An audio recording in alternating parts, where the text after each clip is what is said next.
An American Vendetta, A Story of Barbarism in the United States, by T.C. Crawford. Section 0. Preface.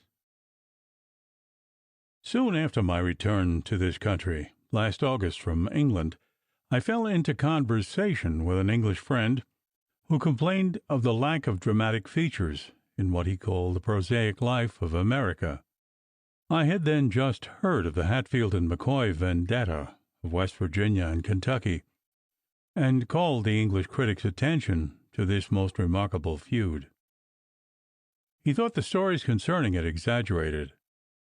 The result of this conversation was a desire to make a personal investigation of this country where the feud was said to exist. I found Colonel Cockrell of the World agreeably inclined, and indeed a warm supporter of my plan to visit this country. Upon the day of my return, ill and almost broken down, having lost 15 pounds of flesh within a week, and not able to stand up from pain, a friend, and Southern man at that, said, "Don't wait until you are rested before writing your story.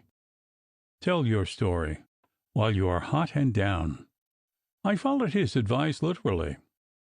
The first chapters and the essential parts of the story were dictated within 3 hours after my return to New York.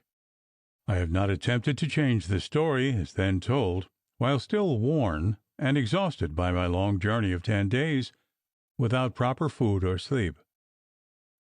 It was owing to suggestions from Colonel Cockrell and Mr. Wilson, editor of the Weekly World, that these articles have taken the form of a book. The illustrations from the pen of Mr. Graves have caught in the most striking manner the spirit and character of the people and country I have sought to describe. They alone give a value to the book, whatever may be said about the rest. T.C.C. New York, November 26, 1888. Chapter 1. I have been away in Murderland for nearly 10 days. No one, unless he has had the actual experience of a visit to the region made notorious by the Hatfield-McCoy feud, would believe that there is in this country such a barbarous, uncivilized, and wholly savage region. There is nothing to be found equaling it in the history of the most lawless of our far western border experience.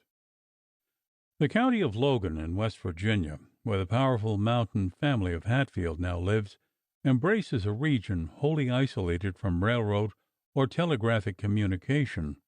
There is not in the county of Logan a single church built by popular effort.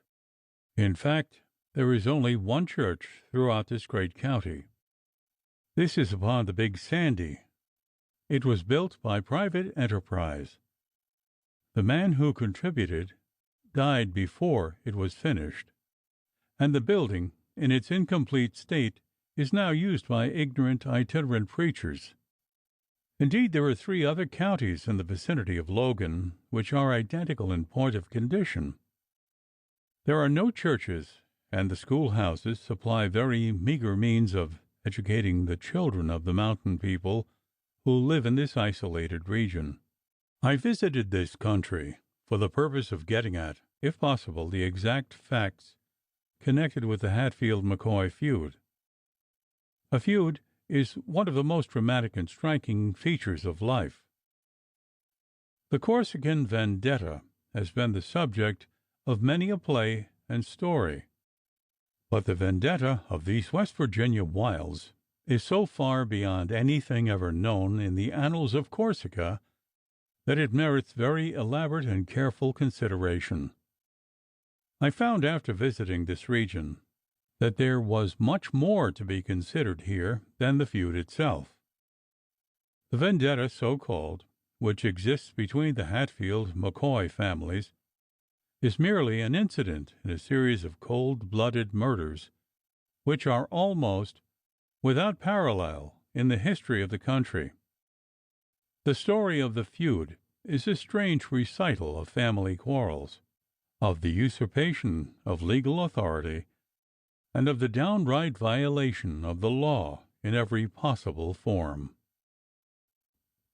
Chapter 2. Getting at the Facts. Every stranger is suspected and regarded as a detective in disguise. To get at the story of the feud I found was very difficult. The mountaineers talk in the most rambling way.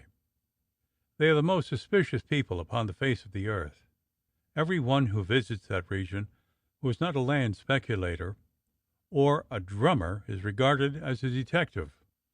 I had been fully advised of this in advance, and was fortunate enough to secure for my companion John B. Floyd, the Assistant Secretary of State, who knows these people thoroughly.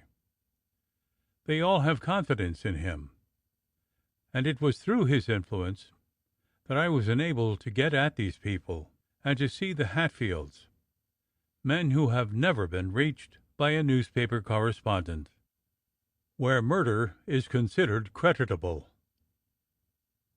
During the course of my investigation, I was enabled to visit the home of Anse Hatfield, commonly known as Devil Anse, to pass the lines of his sentries and hold an interview with this redoubtable outlaw, who now, with a large reward upon his head, has built himself a fort in the mountains, where he intends to sell out his life at the dearest possible price, rather than surrender to officers of the law. In order to fully understand the atmosphere in which such a vendetta could possibly be carried on, it is necessary to look outside of the families of the Hatfields and the McCoys. Coming gradually to this place, I had opportunities of talking with numerous citizens of the state, and from them I learned, through many conversations, that it was rare that murder was ever punished in the state, and that quarrels were much more commonly settled with the knife or the pistol than in any other way. During the day which I was obliged to wait at Charlestown, I had several distinguished persons pointed out to me as men who had killed their man, and who had not been punished. One genteel, slim-looking young fellow, with a daredevil face and the set-up of an army officer, was pointed out as an especially vindictive and quick killer. He had not very long ago tried to kill an inoffensive barkeeper for the very serious reason that he had not put ginger ale in his whiskey as he had ordered. As the unfortunate barkeeper recovered from this murderous assault, it was not thought worth while by the prosecuting attorney to push the case. Only a few weeks ago, one of the colored employees at the hotel, Ruffner, came back to the hotel at 3 o'clock in the morning. He persisted in coming into the hotel, although it was against the rule to admit employees to the building after a certain hour. The night clerk told him to go away from the front door. The colored man refused to go. The night clerk then told him to go or he would be sorry for it. The obdurate colored man still persisted, and then the clerk drew his pistol and promptly killed this black fellow for his impudence. When the night clerk was tried, it was shown that this vindictive black wretch had actually made a movement of his hand towards his hip pocket during the controversy, and as a necessary consequence, the night clerk was acquitted on the ground of self-defense.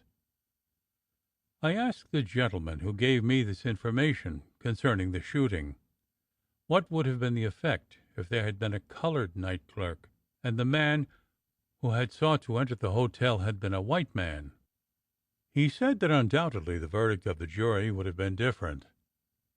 There was great excitement among the negroes after this, and they gathered together one night, resolved to lynch the night clerk. But the whites also rallied, and one of them remarked to me during my visit, "We are awfully sorry that those colored people changed their minds about coming down, because we would have reduced the Republican majority in this district by a right smart number if they had only consented to come." I merely give these illustrations to indicate the light way in which the taking of life is regarded among the people of this section.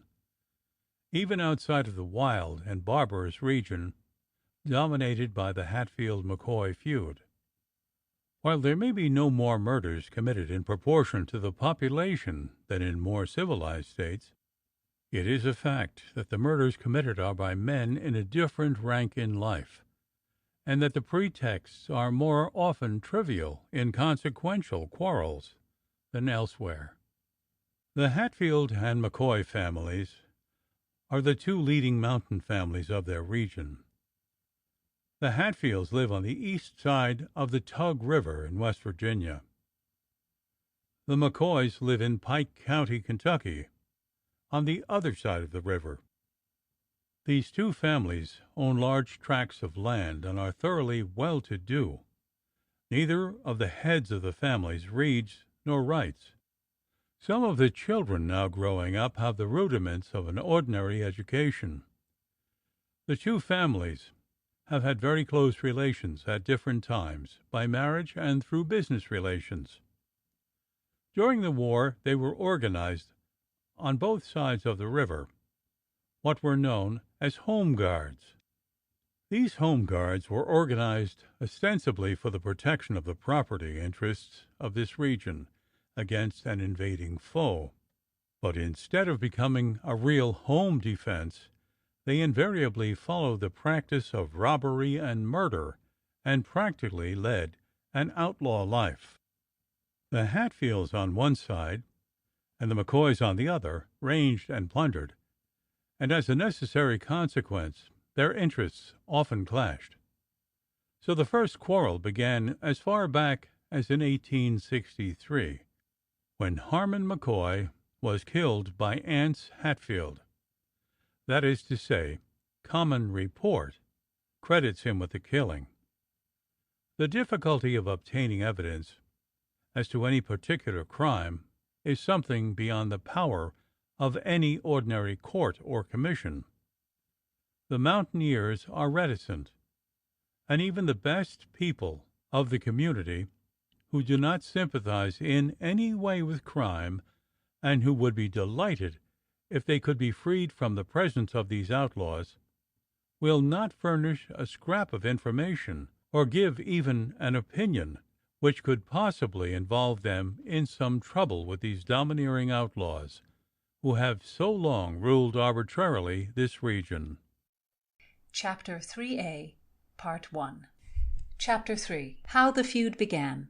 The Story of the Brutal Warfare and the Leading Spirits in It. I propose now to give in brief, and in their consecutive order, the crimes which properly can be credited to the feud. Aside from the killing of Harmon McCoy in 1863, the motive of the breaking out of the feud in 1882 can be directly traced to a love affair between Johnson Hatfield and Rosanna McCoy. Rosanna McCoy was the daughter of Randall McCoy, the chief of the McCoy family in Pike County. Johns Hatfield, in the language of the mountaineers, took up with her, captured her, and brought her over to the West Virginia side. It was during this period that Bill Stanton, a brother-in-law of Ellison and Anse Hatfield, was killed. He was a quarrelsome young fellow, according to the reports, and had had repeated quarrels with Sam McCoy. The latter was one of the most active of the McCoys. His character corresponded very much to that of Captain Hatfield on the opposite side. Both were killers, both were very fond of hunting,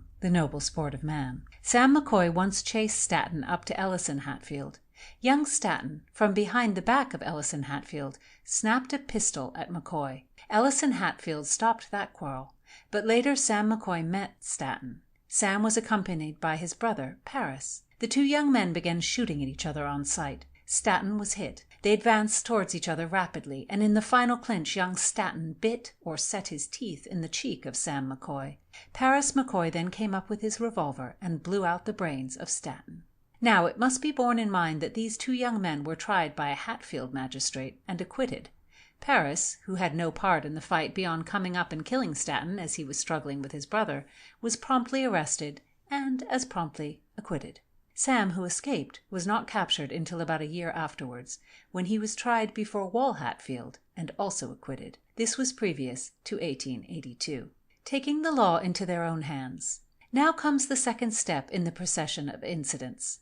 The McCoys were very much irritated against Johnce Hatfield for his leading away Rosanna McCoy. She had returned to the Kentucky side. Although she had lived with Johnce Hatfield, they were not married, and when she returned to the Kentucky side he still continued to visit her. So the McCoys resolved to get even with Johnce the next time he crossed the river, and in order to do so they made up their minds to use the weapons of the law.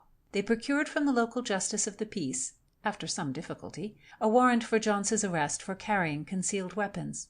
The burlesque of this is in the fact that this warrant was handed over to two men who were themselves loaded down with revolvers and knives.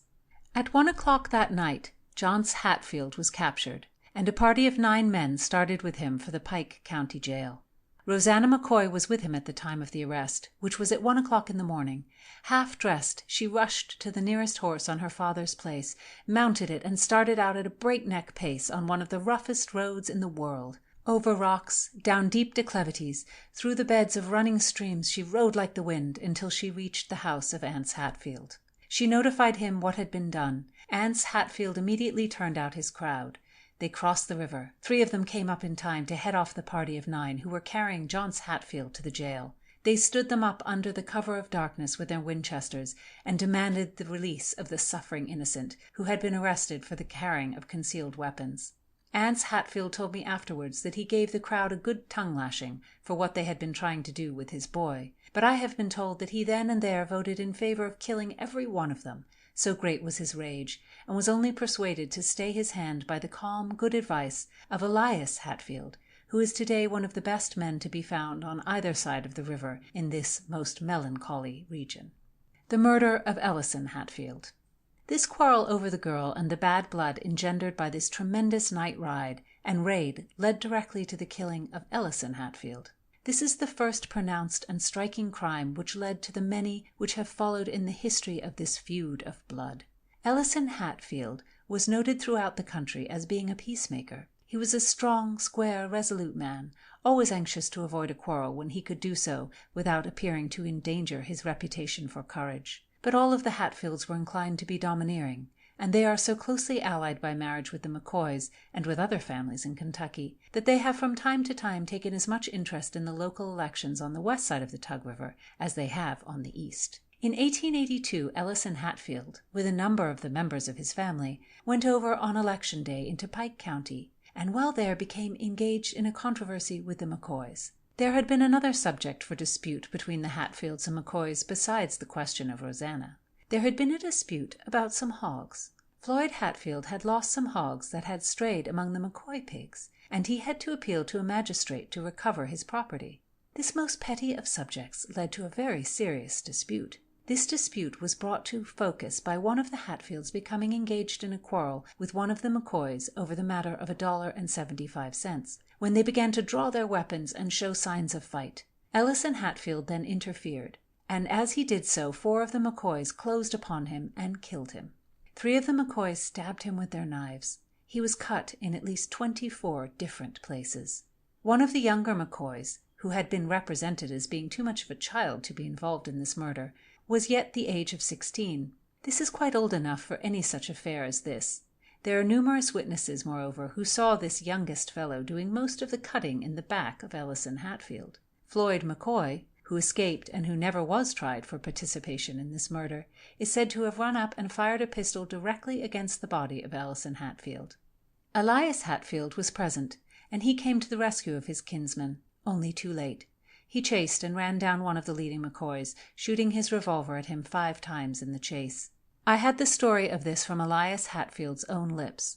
The great Hatfield family, made up of mountaineers, hunters, and strong, daring men, were never so badly hurt in their pride as when Ellison Hatfield fell.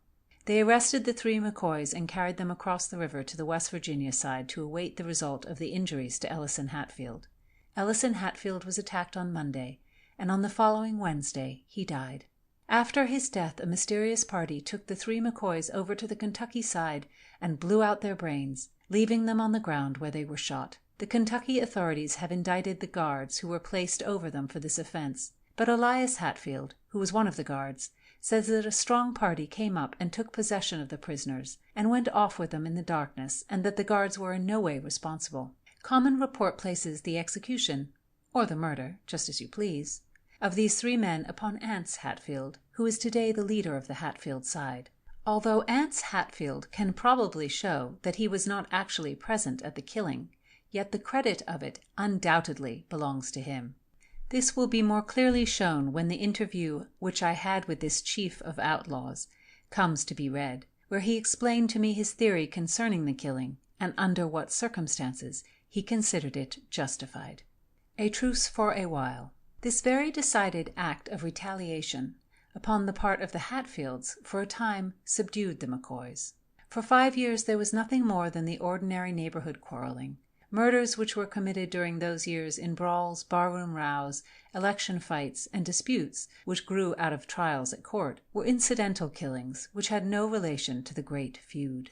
In 1887 the local authorities of Pike County began to agitate the subject of punishing the murderers, and rewards were proclaimed by the governor through the influence of Perry Cline, a brother-in-law of Randolph McCoy. It is charged against Cline that he got up this whole business to make money, and that he thought if he could get the governor to issue a proclamation of a large reward, that he would be able to make terms with the Hatfields and get them to pay him a good sum of money for getting the rewards withdrawn. Cline appears in various roles throughout this controversy. In one place he writes to Anse Hatfield for $500, and obtains it upon the theory that he is to get the governor to set the rewards aside. Cline overstepped himself in this, and was unable to procure the revocation of the proclamation, and so he returned the money to Anse Hatfield. Last year he was the unswerving prosecutor of the Hatfields and everybody in connection with them. Now he is the special attorney of the Kentuckians in Pike County Jail who were on the Hatfield side. Undoubtedly the stimulus of the rewards stirred up local feeling. It was such an unusual thing to punish for murder that nothing could have been done in this direction if the rewards had not been offered. But the administration of the law had been so long abused that it was not possible to put it in good working order through the simple means of offering a reward. Chapter 3A, Part 2. How Jeff McCoy Paid the Penalty. The next murder which occurred between the Hatfields and the McCoys, and directly growing out of this renewed agitation brought about by the offering of the rewards, was that of Jeff McCoy. Jeff McCoy had killed a man by the name of Woodford in Kentucky, and during the mild indignation upon the subject had crossed over to the West Virginia side to wait for subsidence of the local prejudice. While over there, he visited Captain Hatfield, who had a man by the name of Wallace working for him. Jeff McCoy got into a quarrel with Wallace and shot him in the hip that evening during the course of a heated argument. It was a mere flesh wound, and no mountaineer lays up with anything short of actual bone break. Wallace and Captain Hatfield spent the greater part of the night in discussing what they should do with Jeff McCoy, whether they should take him to Logan Courthouse and have him tried for the shooting of Wallace, or whether they should force him back to Kentucky to be tried for the actual killing of Woodford. They finally concluded to take him to Logan Courthouse, and so again, using the language of this country, they arrested him and started for Logan Courthouse. On their way there, Jeff cut the rope that bound him, got away, ran to the river, and started to swim across. Wallace shot at him a number of times, and Captain Hatfield probably as well. He was killed just as he reached the opposite bank, and so that case was settled. McCoys raiding Hatfield territory. There now began a series of raids between the states of Kentucky and West Virginia, which have been misrepresented and misunderstood simply on account of the meager reports which come out from time to time from this most distant region. The governor of Kentucky directed certain deputies, and principally one by the name of Phillips, living in Pike County, to receive certain prisoners from West Virginia, upon the governor of which state requisitions were to be made. Phillips misconstrued this authority according to the domineering idea of the mountaineer, and honestly started out with the view that he was to cross the river and himself execute the arrest upon the soil of the state of West Virginia, So he astonished and outraged the citizens of that state by swooping down one day with a guard of 30 or 40 people, and capturing a man by the name of Tom Chambers, whom he carried off to the Pike County Jail. Chambers was charged with being an accessory to the murder of the 3 McCoys who were executed for the murder of Ellis and Hatfield. This raid caused great indignation, and was given out to the country as the raid of the McCoy family in the interest of the feud. There followed very soon afterwards a second raid led by Phillips. In this second raid, Curt McCoy and Moses Christian were captured, and it led to one of the most terrible crimes in the history of the feud: murdering an innocent girl. The Hatfields are able, daring, vindictive men, and as they could not understand these raids, they thought that they were inspired by the McCoys. They did not understand their assumption of legal character, and so the house of Randolph McCoy one night was surrounded by the Hatfield crowd. The house was fired into, a sharp volley was returned, and then, seeing that they were likely to receive as good as they could give, the house was set on fire and the family driven out. In the escape of the family from the house, a daughter, a poor girl in the neighborhood of 16 years of age, something of an invalid, was shot deliberately by one of the attacking party. The old lady was beaten about the head with a gun, so that her life was despaired of for several days, and one of the sons was killed. The house was burned to the ground. Randolph McCoy, the head of the family, escaped. This burning of the house and the atrocious murders in connection with it brought on another raiding party under the head of Phillips. Phillips, who is a young, smooth-faced, dark-complexioned fellow of about 27, fond of adventure and power, was fired with the spirit of the feud. He came over not as an officer of the law, because if he had understood his duties, he would have known that his invasion of the state of West Virginia without proper authority only placed his acts upon a par with the outlawry which he was ostensibly seeking to put down. In this third raid made by Phillips, James Vance, who was the leader at the house burning, was captured and killed. Vance was a powerful man, beyond the medium point of life. He was a vindictive fighter, and it is related by one of Philip's men that when they came up to the old fellow as he was dying, they found him with his right forefinger clasped around the trigger of his pistol, trying with his last dying strength to shoot one more shot.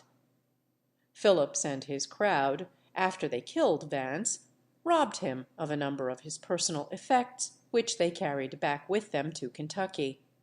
This I have learned from several Pike County people and from one of the magistrates of that neighborhood.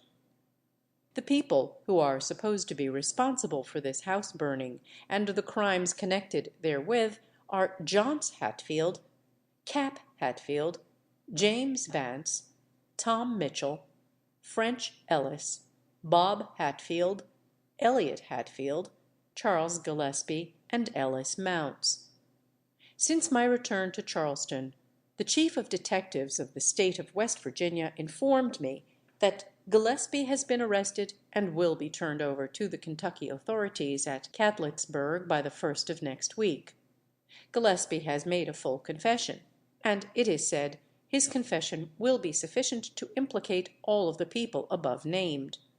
He says that Mounts killed the girl and beat the old lady about the head, and that Cap Hatfield killed the son at the time of the house-burning raid. Chapter 3A, Part 3. Shooting from Ambush. Before Phillips made his fourth raid, J.M. Jackson, magistrate of Logan Courthouse, issued a warrant for Phillips' arrest for the murder of Vance. Warrants were placed in the hands of J.R. Thompson, constable of Logan County. He summoned a posse of 7 or 8 men, among whom was William Dempsey. He intended to execute the warrants only if he found the parties in West Virginia. He proceeded in the direction of the scene of trouble, and while passing down the Grapevine Creek, a tributary of Sandy River, and in crossing an open field, he and his posse were charged upon by Phillips, who lay in ambush under the river bank on the West Virginia side. After a sharp fight with Winchester rifles, in which some hundreds of shots were exchanged, the West Virginia posses of constables, being overpowered, retired, leaving Dempsey on the ground, he having been wounded in the leg during the fight. Dempsey was an enemy, and in his coming out that morning was acting strictly in accordance with law. He had been legally summoned and was acting under a constable who was upon the soil of his own state. As the Phillips party came up, young Dempsey called out for a drink of water and began to beg for his life, as he saw after his first remark that the alleged representative of the governor of the state of Kentucky was more to be dreaded than the wild outlaws of the mountains. Phillips came directly towards him, and in answer to the plea of the wounded young man lying upon the ground, he picked up his Winchester and deliberately walked up, placed it against his forehead, blew out his brains, and then moved off with his party back towards Kentucky. I have had the evidence of this from both sides. There is one of Phillips' party now under indictment in Logan Courthouse. His name is Bill Staton. He was under trial while I was there for complicity in Phillips' illegal acts, to put it mildly, and Staton said that he withdrew from Phillips after the murder of Dempsey. Large rewards. In this fourth raid of Phillips, when Dempsey was killed, he captured Wall Hatfield, Mayhow, Dow McCoy, and Andrew Varney. Since that time, there has fully as large a reward been placed upon Phillips' head by the West Virginia authorities as has been placed by the Kentucky authorities upon the leader of the Hatfields. There has been a great deal of friction between the two governors. There has been so much irritation upon the part of West Virginia people on account of the invasion of the state that it has much complicated matters. Upon the West Virginia side, it is said that the governor has never yet refused requisitions when proper conditions were promised. For instance, the governor holds that he could not turn over any of the Hatfields or any of the people desired by the Kentucky authorities to such a man as Phillips or to any of the Pike County authorities. On account of the tremendous local prejudice and the utter lack of any enforcement of law in the neighborhood where the presence of these West Virginia outlaws is desired to be obtained. On the watch for detectives. Phillips is at present encamped with 30 or 40 of his followers in the neighborhood of Peters Creek. They are living in much the same position of suspicion and trepidation as the Hatfields, and he knows that large rewards are out for himself and his associates, and they are ready to kill on sight any detectives who are going about this country trying to earn some of the sums offered by the two governors. The last report from Catlettsburg was that the breaking out of the feud owed its foundation to the fact that Kentucky Bill, or Wild Bill, as he calls himself, a western frontiersman who has come into this neighborhood to act as a detective for the West Virginia side. He has sworn that he will capture Phillips. He crossed over to the Kentucky side, and during his visits there has captured from 2 to 3 people who have not been charged with being associates of Phillips. Upon 2 separate occasions, Wild Bill has been shot at by the Peters Creek crowd, and upon the first occasion some 150 shots were fired at him. It is one of the remarkable things in connection with the history of these people, who shoot so much and who shoot so well at marks in ordinary practice, that when they come to shoot at people, they shoot so wide of the mark. Hiding 2 days in a log. Wild Bill, a few weeks ago, was chased by the Peters Creek crowd and pushed so closely that he had to use a bit of dime novel strategy to get away from them. Seeing a hollow log on the way, he threw off his cap and coat, and running down some distance beyond the log, He dropped the coat, and then running a further distance, he dropped the hat. Then he came back to the log and crawled into it. His pursuers soon came up and sat upon the log and discussed what they would do with him if they should find him. He had to remain in that log 2 days before he could succeed in making his escape. He was shot at last in the heel. This is the story of the last outbreak. It cannot be called an outbreak. It was merely an attack on detectives, and this is really what all the shooting along the border now amounts to. It is not safe for any stranger to go into this neighborhood unless he is accompanied by someone locally known. Every stranger is sure to be regarded as a detective, and of course with unpleasant results. Both sides at present are very weary of the quarrel, and if it were possible for it to be settled, I am sure that the McCoys and the Hatfields would agree upon a truce. But there would be no guarantee of its continuing. The impossibility of attempting to settle any of the disputes on a law and order basis was well illustrated in an incident in the feud which, not rising to the dignity of a crime, was not included in the earlier part of this narrative. A sample of local justice. Bob Hatfield encountered Bud McCoy near the border. McCoy was in ambush and shot at Hatfield. The ball entered his coat, passed along the line of his breast, but it did not touch him, or rather scamp him, as they say.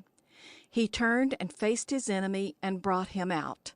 Bob Hatfield is one of the peaceable boys, so he said to this Bud McCoy, who is the bully of the McCoy faction, "What did you go to kill me for? What have I done to you?" And he then and there remarked that he would take the law upon him. This, it must be remembered, was in the early history of the feud. He proceeded to the prosecuting attorney of Pike County and laid his case before him, and was gravely informed by that high dignitary that no man could make him darken the doors of Pike County jail with any man or any set of men for the mere killing of one or all of the Hatfield gang. It is not to be wondered when the Hatfields, and possibly the McCoys, in their time have met with such replies from local magistrates that they have felt like taking the law in their own hands and executing the ancient policy of retaliation. Chapter 3b. Entanglements of the Feud. Rosanna's Love Romance. How Murder Has Broken and Crippled the McCoys. The great romance of the feud is in the history of Rosanna McCoy and John Hatfield. John Hatfield was a married man when he fell in love with Rosanna McCoy. But the mountaineers have no rule of morality. It is not an unusual thing to find in this mountain district men with 2 or 3 wives, and it has even been called to my attention where one woman has lived with 2 or 3 husbands. John Hatfield is a handsome fellow, tall, broad-shouldered, with a dark complexion set off by a black mustache and a slight beard. His features are irregular. He has a daredevil look. He is one of the most courageous of the Hatfield crowd. He is not inclined to be quarrelsome, but he is the last one to leave a fight. He first met Rosanna McCoy at an election gathering in Pike County. Rosanna was then a fresh-faced, regular-featured girl of 18. This was in 1882, before the killing of Ellison Hatfield. She came down to the election meeting, riding pillion fashion behind one of her brothers.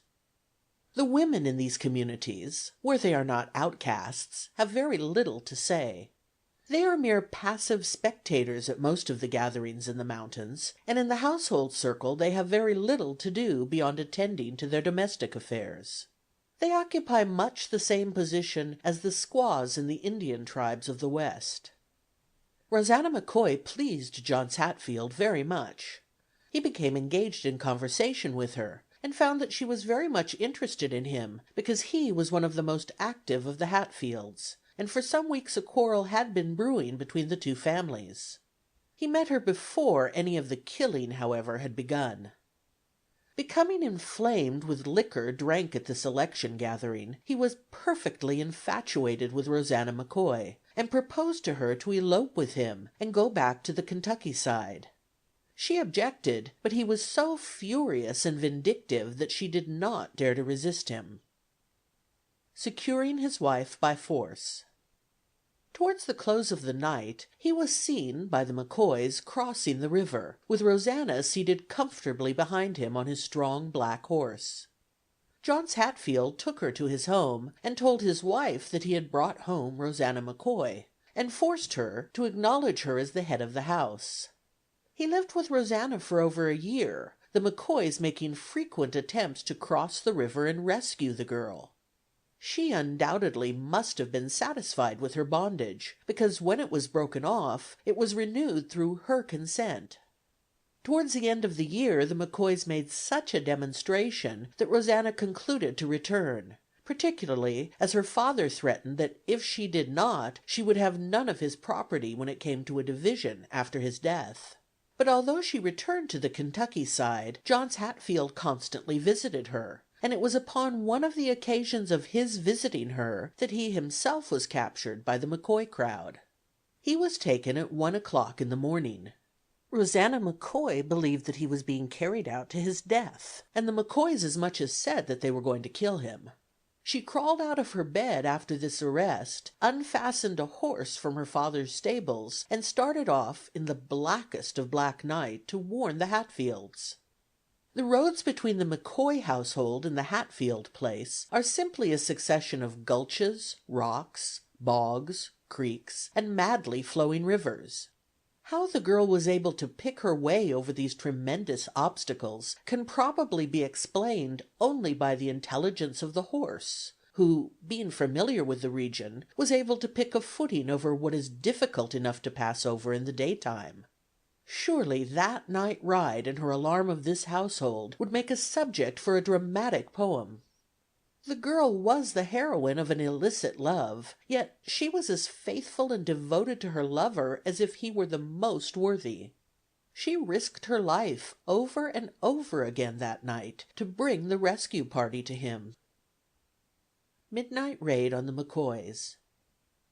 The rising of the Hatfields, who followed the girl back, was the work of but a few moments, and the subsequent capture of their kidnapped son was a sharp piece of dramatic action. It is one of the mysteries today of the whole feud that the shooting did not begin then and there, as Anse Hatfield was exasperated into a white heat of fury over the capture of his son and the possibilities involved in the midnight arrest. That love affair has been the basis of the feud.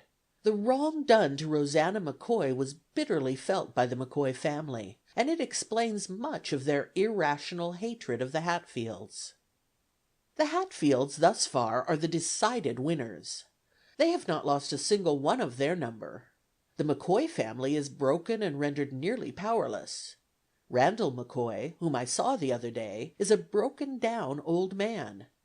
He is tall, broad-shouldered, with deep sunken gray eyes and a rugged gray mustache and beard. He has outlived all animosities and all desire for revenge. He has lost 5 of his children under the most cruel and revolting circumstances, and he hopes for nothing in this world. He has been repeatedly shot at himself. He says that the last time he was standing at the open doorway in his house, a bullet whizzed past him and entered the door jamb. He is much poorer than the Hatfields. His house is a humble log cabin with only 1 or 2 windows. In the back part of his house there are no doors. Its furnishings are of the plainest and the poorest of the mountain class. His sons are moderately well to do. James McCoy is the elder of the family. He is a hard-working man, careful and anxious, if possible, to avoid any continuance of the feud. But Bud McCoy is a character who corresponds to Cap Hatfield of the other side. He is cruel, vindictive, and quarrelsome, and has made frequent attempts to shoot the Hatfields from ambush. He is a man who will not become reconciled to any settlement, and swears that he will take every opportunity he can to kill the Hatfields. Will the warfare ever end? In discussing any question about the settlement of this feud, it is well to look at the practical side of the question. How can the feud be settled? There are no law officers on either side of the river who make a pretense of enforcing the law. It would not be possible to procure witnesses of any of the murder cases, with the exception of the house burning, and with the best of witnesses, no jury in Pike County or Logan County would convict a man of murder of which there was the slightest evidence of the killing occurring in anything like what might be termed a fair fight. The McCoys have been completely broken down since their house was burned on New Year's night in 1887. The murders committed then and the furious onslaught upon their property have cowed and subdued them. It was the first time in the history of the feud that the killing was extended to women. It is possibly this feature of it which has stirred up the Kentucky authorities. They have, as I mentioned in my article last week, one witness as to who participated in the horrible crimes of that night, but whether he can be held and the people indicated by him arrested is a question. It would take at least half a regiment of soldiers to capture the Hatfields. There are none of the local authorities brave enough to try it. Chapter 4, Part 1. The Outlaws at Home, a talk with the murderous Hatfields and their version of the feud. On Sunday I had a long talk with Elias Hatfield at Logan Courthouse. Elias Hatfield is one of the best of the whole family. He is tall, deep-chested, and round-shouldered, with a powerful frame. He has a face very decidedly English in its lines. He has a broad forehead, deep-set, clear blue eyes, a big Roman nose, hooked, and a very determined chin. His cheekbones are high, and his face rather sharp in its features. A rugged brown, stubby mustache and side whiskers partially covered his face. He wore a suit of brown butternut. His shirt was of blue jeans, without any collar. His hat was heavy straw, and his trousers were tucked into high boots. I noticed under his waistband a leather girdle holding a holster for a six-shooter. He was very nervous during his conversation with me. He kept looking out of the window, and at every unusual sound would turn as quick as a flash. He evidently felt very ill at ease, and it was only after several days of acquaintance with him that he talked freely. He had left his home on Tug River to get away from the quarrels. He had come to Logan Courthouse to see if he could keep out of these quarrels in the future. He said he was present at the killing of Ellison Hatfield. He did his best to kill one of the McCoys, but that was the only time he has taken up weapons to participate in the bloody incidents of the feud. For a man of his class he is very well to do. He owns a farm of several hundred acres, and is devoted to his children. Yet it was clear to be seen that he had peculiar ideas on the subject of killing. Everybody spoke of him in the highest terms. From what I learned in my conversation with Elias Hatfield, I know that if anyone were to kill any one of his sons in a quarrel, he would kill the man who had committed the crime. He spoke several times of efforts that had been made against his son's life, and each time the resolute look came over his face, and he said, "All that I want is to be let alone, but if people will persist in bothering and wronging those who are dear to me, why, let them look out." It was the son of this man whom I first heard of in reaching Logan Courthouse. I do not propose to burden this narrative with the story of my struggles in getting over the worst roads in the world. There was nothing for anyone to eat or drink, and few places where one would care to sleep. But in coming on to Logan Courthouse, I had hardly crossed the line when I met a group of men passing on rapidly up the road. There was one pale-faced man ahead. I asked him what was the row. "Thar mout be a scrimmage goin' on down thar," said he. "So I heard, but I reckon I wasn't very curious about that." So he passed on. As we went further and further along the road I heard more about this scrimmage. Then I found that I had been within 15 minutes' reach of a sight of a Hatfield row. It was the usual brawl at election meeting. There had been a dispute about nothing, and Tom Hatfield had intervened as a peacemaker. Revolvers were drawn, and one peacemaker, with a Winchester rifle, had taken up a position across the fence just opposite, while the candidates hastily took up positions in the background. Fortunately, the affair was settled in a moment, but for a time it looked as if Chapmansville was to be treated to a shooting match which might rival the affairs which have occurred from time to time at Logan Courthouse. Logan Courthouse.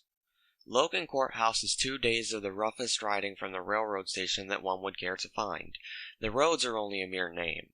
It is rare that you see a wagon upon them. The road constantly follows the bed of creeks and frequently fords deep streams. When the waters are up, the route is absolutely impassable. Days and weeks will pass without any more word coming from Logan Courthouse to the outer world than can be gotten out from Central Africa. Anse Hatfield, the celebrated leader of the family, lives 15 miles from Logan Courthouse up the roughest road in the Island Creek region. It was a matter of some negotiation to obtain an interview with him, and that was the real object of my mission. No one had seen or described Anse Hatfield, his fort and his guard of armed men, the talk and terror of the country. Anse Hatfield is universally regarded in this community in a favorable light. He possesses the extraordinary virtue of paying his debts, and a man who is financially honest in this country ranks so high that the mere fact of his having been guilty of a little peccadillo of murdering is not charged up against him, in a general estimate of his character. I was told that there are not over 3 men in the state of Virginia who can get to see him, or be able to take a stranger to him. He is an able, intrepid, energetic mountaineer in the perfect prime of his physical vigor, a man who has sworn that he will never be taken alive. He is 50 years old and the father of 12 children, every one of them living. This is in contrast to the broken family of Randolph McCoy, who has 5 children, his large family having been murdered in this feud. The Lair of the Outlaw King. John B. Floyd has been the representative of this community in both branches of the legislature for many years. He is an honest, courageous, and a fearless man, and has the absolute confidence of all the people in this region. While he sympathizes in no way with the Hatfields, they know that he would take no part in any detective scheme to capture them. He said the best way to see Hatfield was to go right to him and not to ask any permission. Elias Hatfield's son took the message to Anse the night before and announced our coming. Last Wednesday morning, in company with John B. Floyd and Clarence Moore of Charleston, we set out to visit the lair of the Outlaw King. The road was much worse than that I had already traversed from Charleston to Logan Courthouse. The route lay over rocks, down through deep gorges, through the beds of streams constantly winding in and up, passing through such a sparsely settled region, only a few houses being seen on the 15-mile march. The first Hatfield outpost we saw was Elias Hatfield. He was going along the road with a heavy bag of cornmeal on his left shoulder. Behind him toddled a little girl, also carrying a bag. The man was prepared. Although he was carrying a very heavy bag upon his shoulder, he found it necessary to balance it with a long Winchester rifle in his right hand. With the rifle handy. He slowed up the moment he saw us. He saw us quite as soon as we saw him. He was a man of swarthy complexion and had the hooked nose of the Hatfield family. His dark face was slightly covered by a mustache and a short beard. He looked as wild as any ferocious game just started from the bush. He slipped his Winchester rifle along the line of his hip. As he did so, Mr. Floyd called out to him. "Don't you know me?" he said. Then Hatfield saw in a moment that it was a friend, and the movement with the rifle stopped. We now passed on to a small log mill on the banks of a noisy stream. There sat in the door of the mill as unprepossessing, unhung a villain as I have ever had the misfortune to see. He had a small, bullet head, frosty complexion, washed-out eyes, little pug nose, and great sandy mustache lying in the cruel, tightly nipped mouth. He balanced a Winchester across his lap. I learned afterwards that this was French Ellis, implicated in the house-burning attack. Chapter 4, Part 2. Anse Hatfield at home. Before he could call out to us, Mr. Lloyd discovered Anse Hatfield in the field to the left. He called out to him and saved all questions from this sentry. Anse Hatfield came right over the field to us. He received us with boisterous hospitality. It was deeply interesting to witness the ardor and enthusiasm of the man in receiving friends whom he knew didn't want him. Anse Hatfield is said by those who knew Stonewall Jackson to bear a marked resemblance to this noted Confederate general.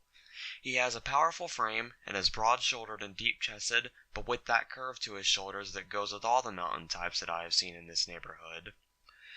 He wore a brown coat, blue shirt, and blue jean trousers tucked into high boots. He had a Colt's revolver in the holster under his coat, and he carried a Winchester rifle in his right hand. This man is always spoken of in this neighborhood as industrious, and though awkward in look, he is intelligent and well-informed. Anse, although a man of 50 years of age, has not a gray line in the brown of his thick hair, mustache, and beard. He has a pair of gray eyes set under the deepest of bushy eyebrows. His nose is such an enormous hook as to suggest the lines of a Turkish scimitar. He wore a black hat, faded by long exposure to the weather, pulled down over a deeply lined forehead. He piloted us to his house and showed us in with marked courtesy and ease. As we entered the house I noticed, beyond, 2 or 3 able-bodied men, armed with Winchester rifles, patrolling. His primitive dwelling. As I entered the house, which is a log hut of only 2 rooms, I was shown to a seat in front of the great fireplace, in which wood embers were smoldering. In this room there were 4 beds. On the beds were a formidable array of Winchesters. It looked like a small armory. In the black background there was a recumbent figure on the bed. As we entered, this figure sprang up to the floor, reached over in a moment, and, grasping a holster, began buckling it on with great rapidity. He was then heard to say with a slow drawl, "Well, John B. Floyd, you kinder ketched me off guard for once, didn't you?" This was the notorious Cap Hatfield, the notorious son of Anse, a man who was charged with having the most vicious temper, the most cruel propensities in the whole Hatfield tribe. Cap Hatfield is directly charged by the community with having committed several murders. He is known to be quarrelsome and vindictive, and is believed to be capable of one of the common crimes of this community, of ambushing, meaning shooting a man from the bush.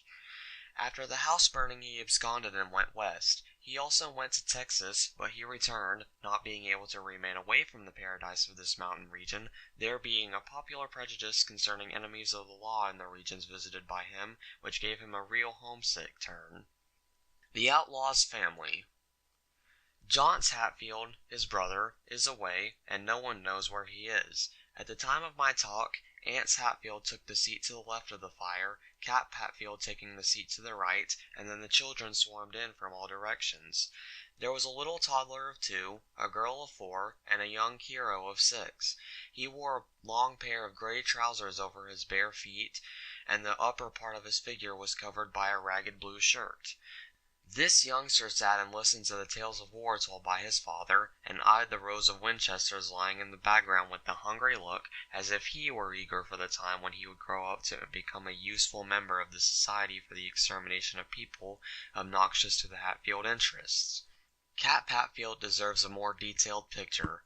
I do not think that I ever saw a more hideously repulsive face in all my life on any human being.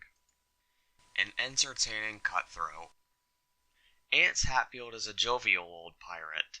You can sit and talk with him, and perhaps enjoy for a time his conversation. He is bright and ready, with a good store of information. As a hunter he is the most skillful horseman in this region. Cap Hatfield is simply a bad young man, without a single redeeming point. He has a slight frame, surmounted by a round ball head. His hair is dark, long, and is combed down in a wavy line directly crossing his forehead and over his eyes. His right eye is a watery blue. His other has been disfigured by the explosion of a percussion cap, so that it gives him the appearance of being wall-eyed. His nose is a thick pug. His face is round, partially covered with an unkempt and stubby beard. A slight mustache conceals his coarse mouth.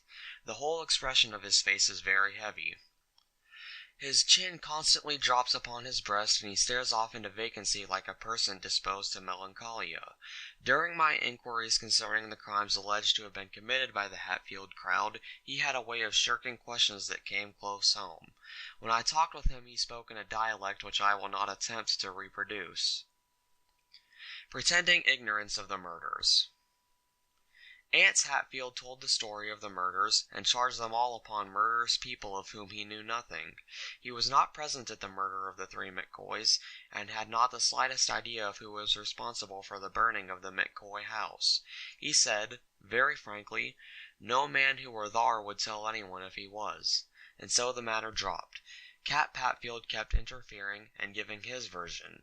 He was always ready to find names of people whom he believed were guilty, but they were names very remote from the Hatfield family. I asked the old gentleman a question, however, which brought out, in my judgment, very clearly whether he was responsible or not for the killing of the 3 McCoys who murdered Ellison Hatfield. I said, "Mr. Hatfield, I want to ask you about your ideas about killing. There is no one in this community who has ever charged you with having killed anyone for the pleasure of it?" No, he didn't believe they had. He wasn't that sort of a man. "But," said I, "if they were to kill any member of your family in a fair fight, what would you do?" "Well, I reckon," he said, "I should get away with them just about as soon as I could." "That is your idea, then?" "Yes, sir. Any man that wants to try it, he'll find it out.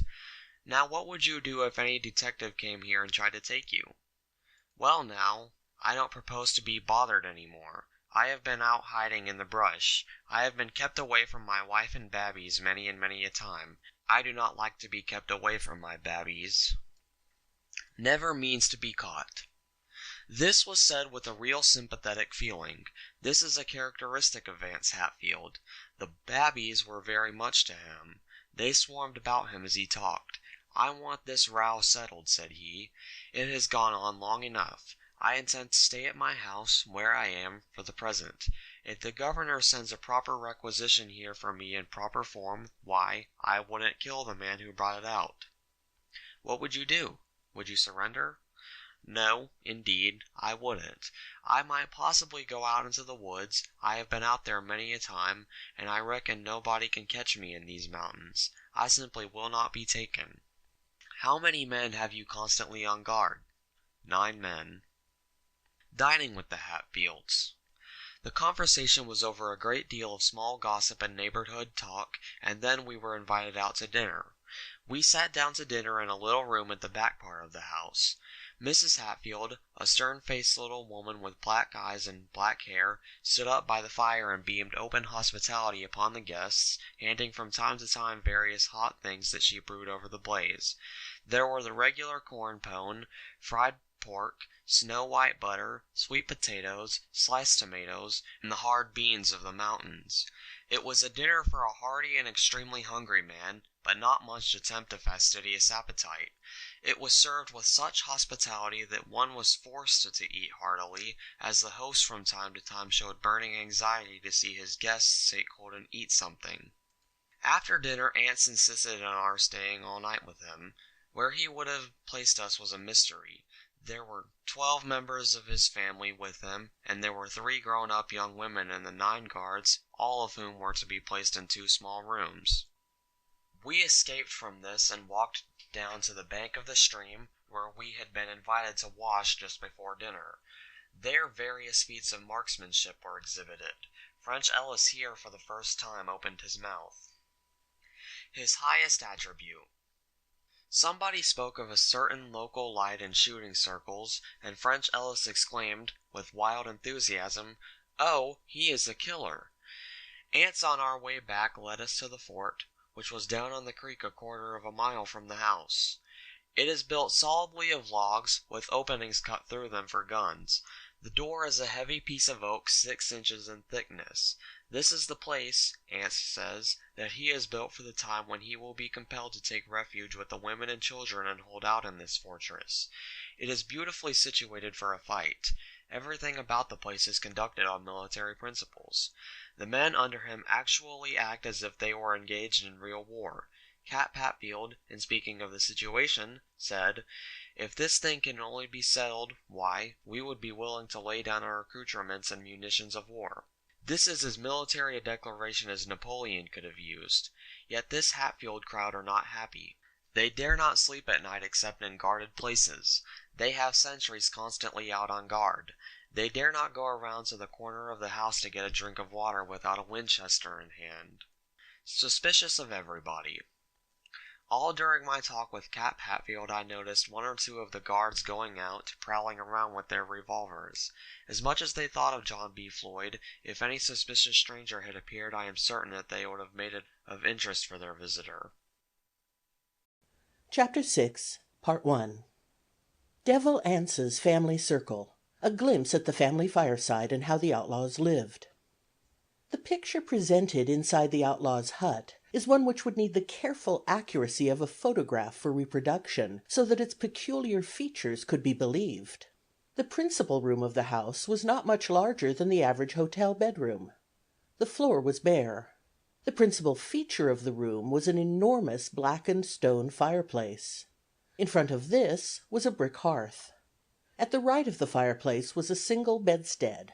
Then there was the door leading into the back part of the house, and across the narrow way going through the door were other beds. There were 3 double beds in line at the opposite side of the room from the fireplace. Opposite the door already mentioned was the one leading out upon the front porch. In a corner to the left of this floor was a big table and a broken down old-fashioned sewing machine. Upon the table was a book. It was the one book in the house. It was a Southern publication purporting to give a history of the United States. From a casual glance at the chapters, I learned for the first time that the Southern Confederacy triumphed and dictated terms to the United States government and was now in full possession of the government at Washington. I was informed that Cap Hatfield and 1 or 2 of the guards were the happy members of the family who had received enough education to pick out the meaning of an occasional sentence in this book. In the Family Circle. When Anse Hatfield seated himself at the head of a semicircle in front of the fireplace and began to talk, there was flanked at his right and left every member of his family. The back part of the room was without a window, and consequently in deep shadow. From loose poles hanging along the ceiling were suspended various articles of clothing, making patches of color against the dark background. The most modest and quiet members of the family were the women. There were 3 full-grown young women in this family, and 2 younger daughters, one just entering her teens, and the other a little curly-haired girl of 3 years old. The daughters were tall and broad-shouldered, with lithe, natural figures, not one of which had ever felt the unnatural pressure of stays. They were dressed in calico garments, and without exception were barefooted. One of the elder girls had regular features, sparkling black eyes, good color, and a well-shaped head, set off by a shock of uncombed dark brown hair.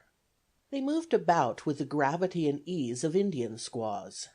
They looked with much more indifference than curiosity upon the strangers who had, for the time being, taken possession and very much upset the routine of this household.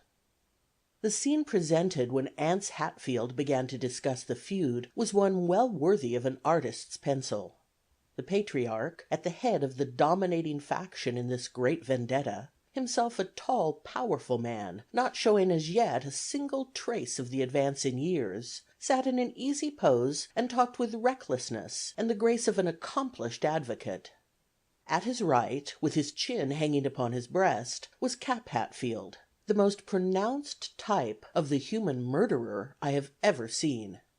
Back of him sat several guards with their Winchesters across their shoulders.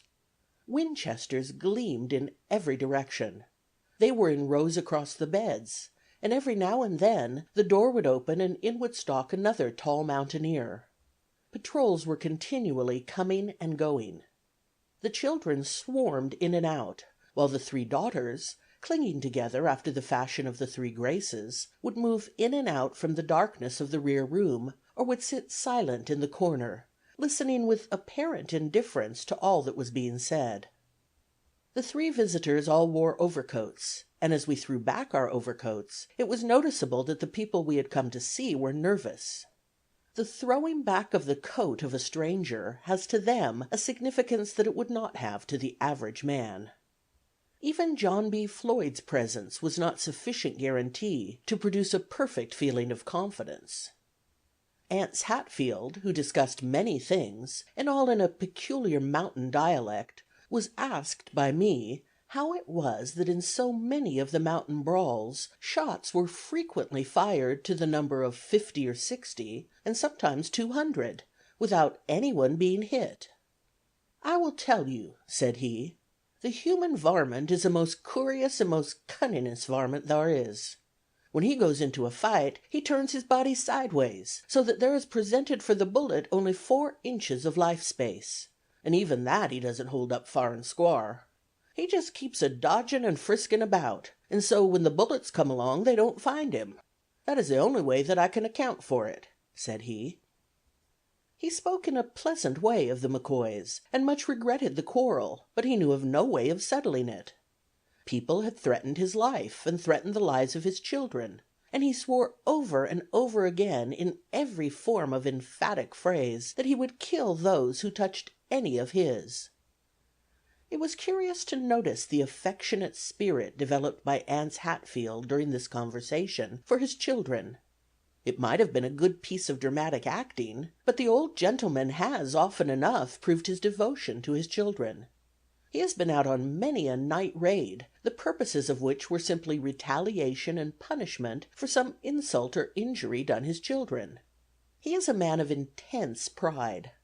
He does not know how to read or write, but he has lived the life of a mountaineer so long that he has imbibed such a spirit of freedom that he will not submit to the dictation of anyone. He is the absolute dictator of the family, and the power of his dominating spirit is well illustrated by Elias Hatfield, who told me that on the night that Johns Hatfield was arrested he was in Anse Hatfield's house with his wife. When the news came, through Rosanna McCoy, of the capture of Johns Hatfield, there was a hurried consultation. Anse called on all his followers, and they all turned out, but Elias Hatfield. He thought that there might be trouble growing out of the raid, and so he hesitated. His wife, whispering in his ear, pleaded with him to stay at home, but old Anse called out imperiously, "Come with me, or you are no Hatfield." And so that man of peace, rather than submit to that, turned out to follow the fiery leader, who swept away in the night and succeeded in accomplishing the object of his mission. I asked Anse Hatfield if he was not a religious man, because it is not uncommon to find, in connection with these mountain families, strong religious belief in connection with the performance of acts of a criminal character.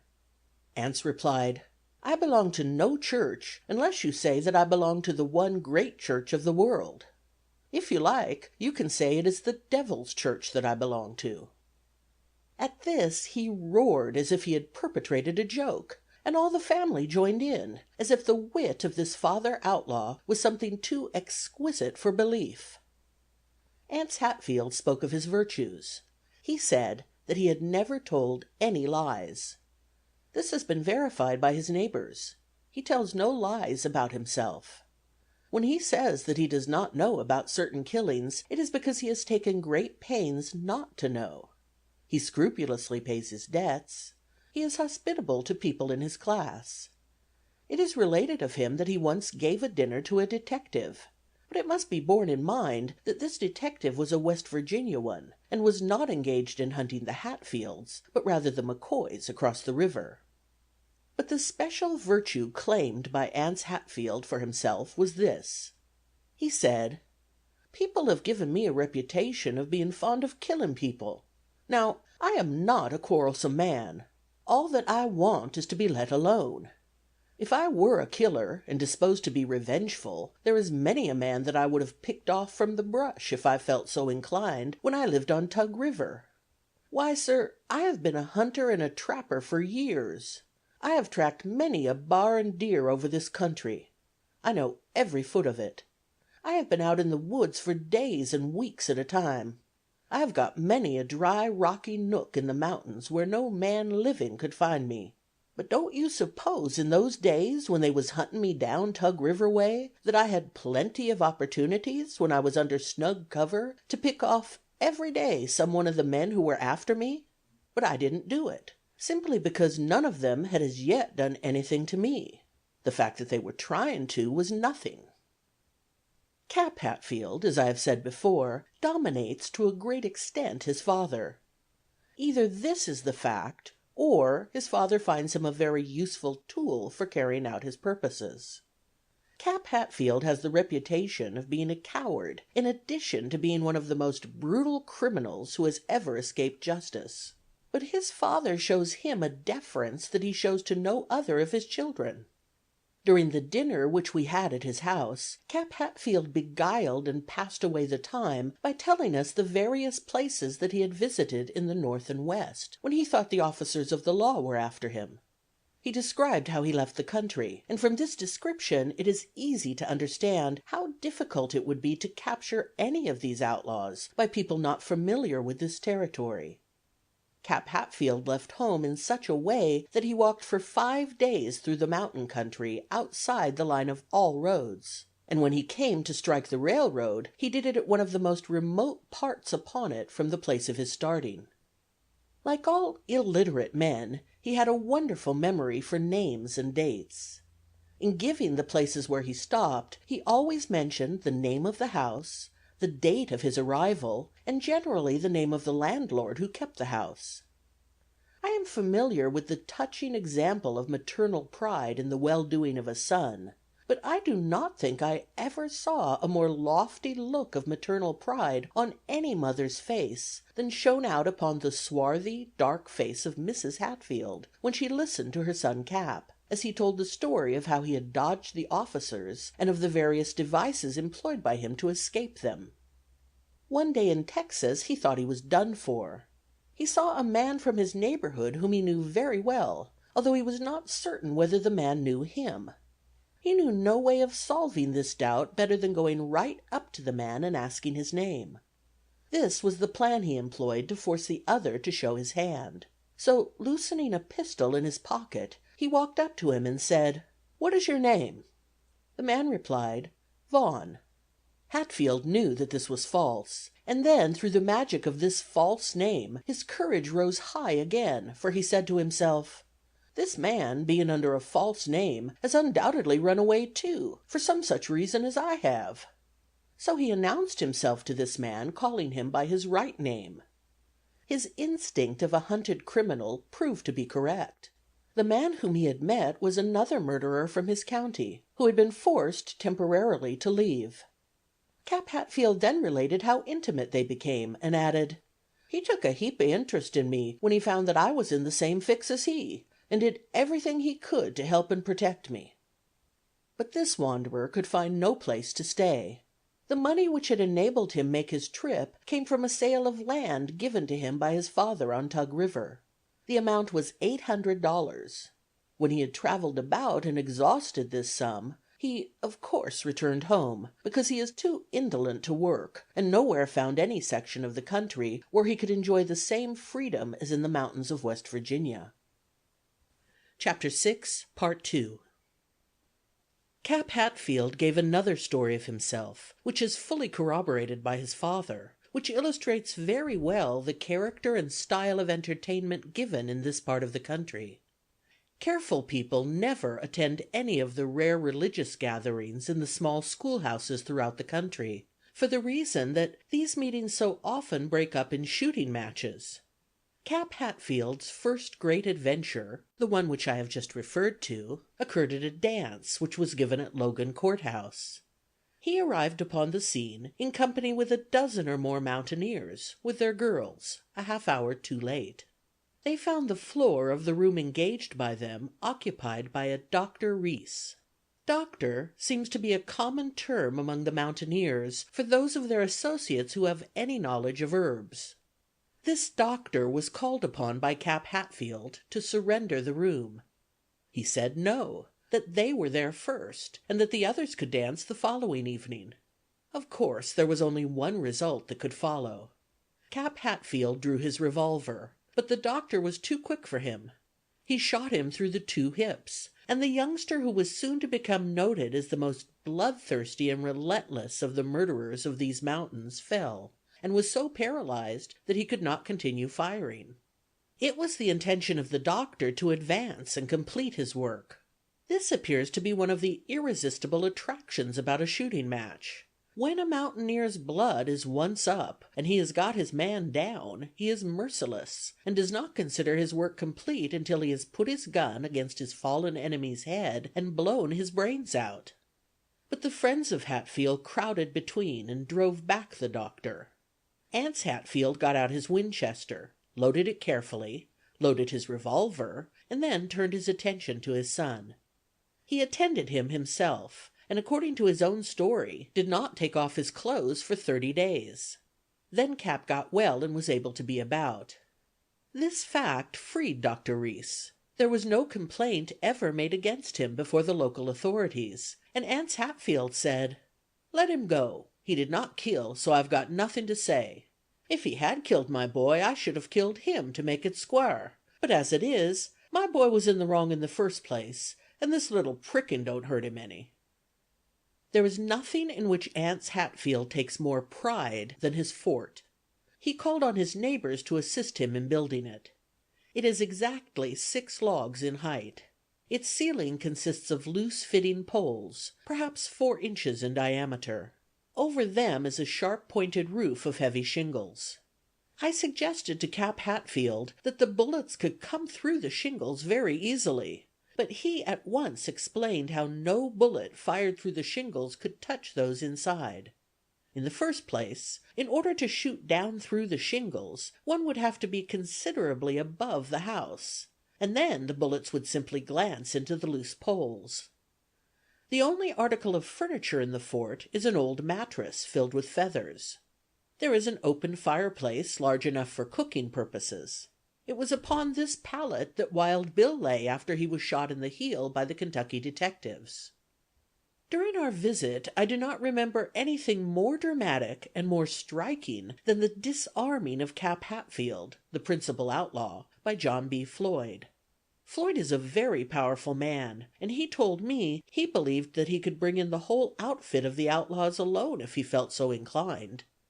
It was during our visit by the side of the stream that Floyd walked up in an aimless sort of way till he reached the vicinity of Cap Hatfield, and then like a flash his hand went into his holster, and he had his pistol out before Hatfield knew what was being done. Then Cap made a rush and seized him by the wrist, but Floyd shook him off in a second. The younger Hatfield smiled as if he regarded the whole thing as a joke, but a very poor kind of a joke. He said, "No man ever did that thar before, and you bet your life no man will ever catch me again that way." The manners of the Hatfields are of the most primitive kind. Such an article as soap is absolutely unknown in the history of the family. The guests, just before dinner, are invited to wash in a passing stream about 20 feet from the house. One towel, about the size of an ordinary circular, was furnished for 3 men. There was a little tin wash basin by the side of the creek, furnished on account of the visitors, but the Hatfields themselves washed directly in the brook. The men, women, and children of this family, and the guards, all sleep in the same room.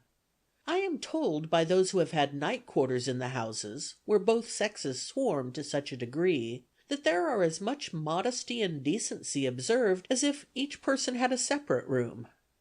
The men are generally seated about the fire, and ignore, according to the etiquette of the place, the retiring of the women folks to their pallets. The girls go to bed first, and they are always up first in the morning. Each member of the family is divided off from the other by a Winchester. In order to get the exact pronunciation of this word, as it is used in this neighborhood, you want to pronounce it with a very long drawl, and the accent on the second syllable. Anse Hatfield was very much interested in the objects of my visit. Mr. Floyd explained to him first that I was very anxious to have the Hatfield-McCoy feud settled, and that was the real reason of my coming there. He did not seem to understand exactly what a newspaper was. He had never heard of a single one of the New York newspapers, and only very vaguely of New York. He said that he had heard that it was a very pretty country down thar, appearing to imagine that it was another section of the Green Mountain briar patch in a land very remote from any place known by him.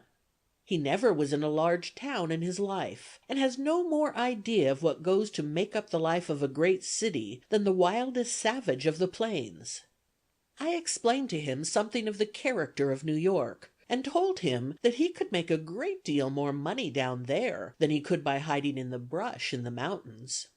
"Why," I said, "after my story about you has been published in the world, you can come down to New York with your son, dressed just as you are, carrying your Winchester and revolvers, and be placed on exhibition. I am sure you could get at least $500 a week."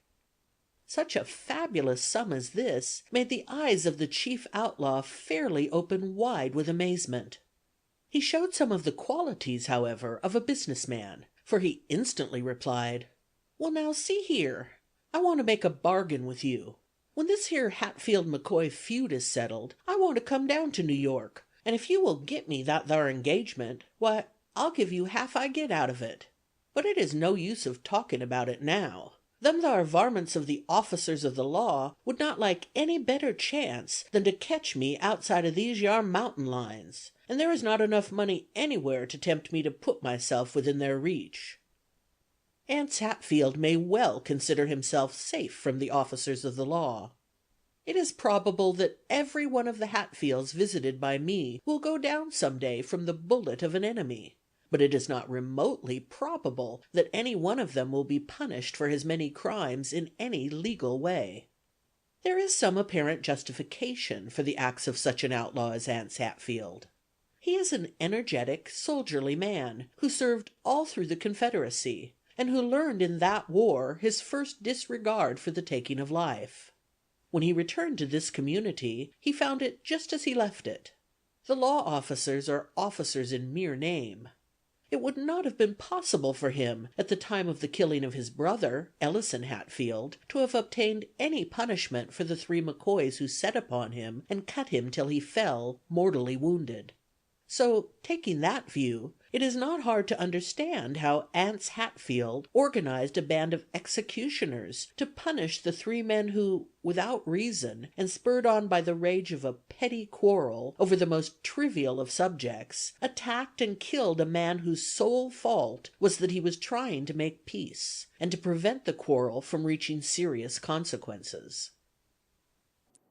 Chapter 7. There is much more to be said of the strange, half-civilized natives who live in the blood-stained wilderness along the mountainous boundary of Kentucky and West Virginia than I told in the previous chapter. I have given the story of the murderous warfare that has been carried on for a quarter of a century between the Hatfields and McCoys, as I learned it from the lips of the leading spirits in the endless feud. But the story of the daily life of these barbaric mountaineers, their family relations, and their social customs makes a chapter astonishing and unparalleled. When we first set out for the home of Anse Hatfield, we took horses. We had first a mountain guide who did not know absolutely anything on any subject. He did not even know the roads. He was putty-faced with stupid blue eyes, and his imbecile countenance was set off by a short yellow beard and a long mustache. He was dressed in a suit of gray. He was selected by the landlord. For what particular reason I do not know. He was the most free and easy specimen of American citizen I have ever had the pleasure of employing. He was supposed to be a guide who was familiar, not only with the roads, but with the mountain people. The first thing he did was to walk up and choose the best horse of the 4 selected by the landlord for our party. After he had mounted that, I handed to him a little bag which I desired to take with me. Although he had been engaged for the sum of $1 a day to serve me, he immediately kicked at the idea of carrying any bag. He said he was not used to waiting upon people in any such fashion as that.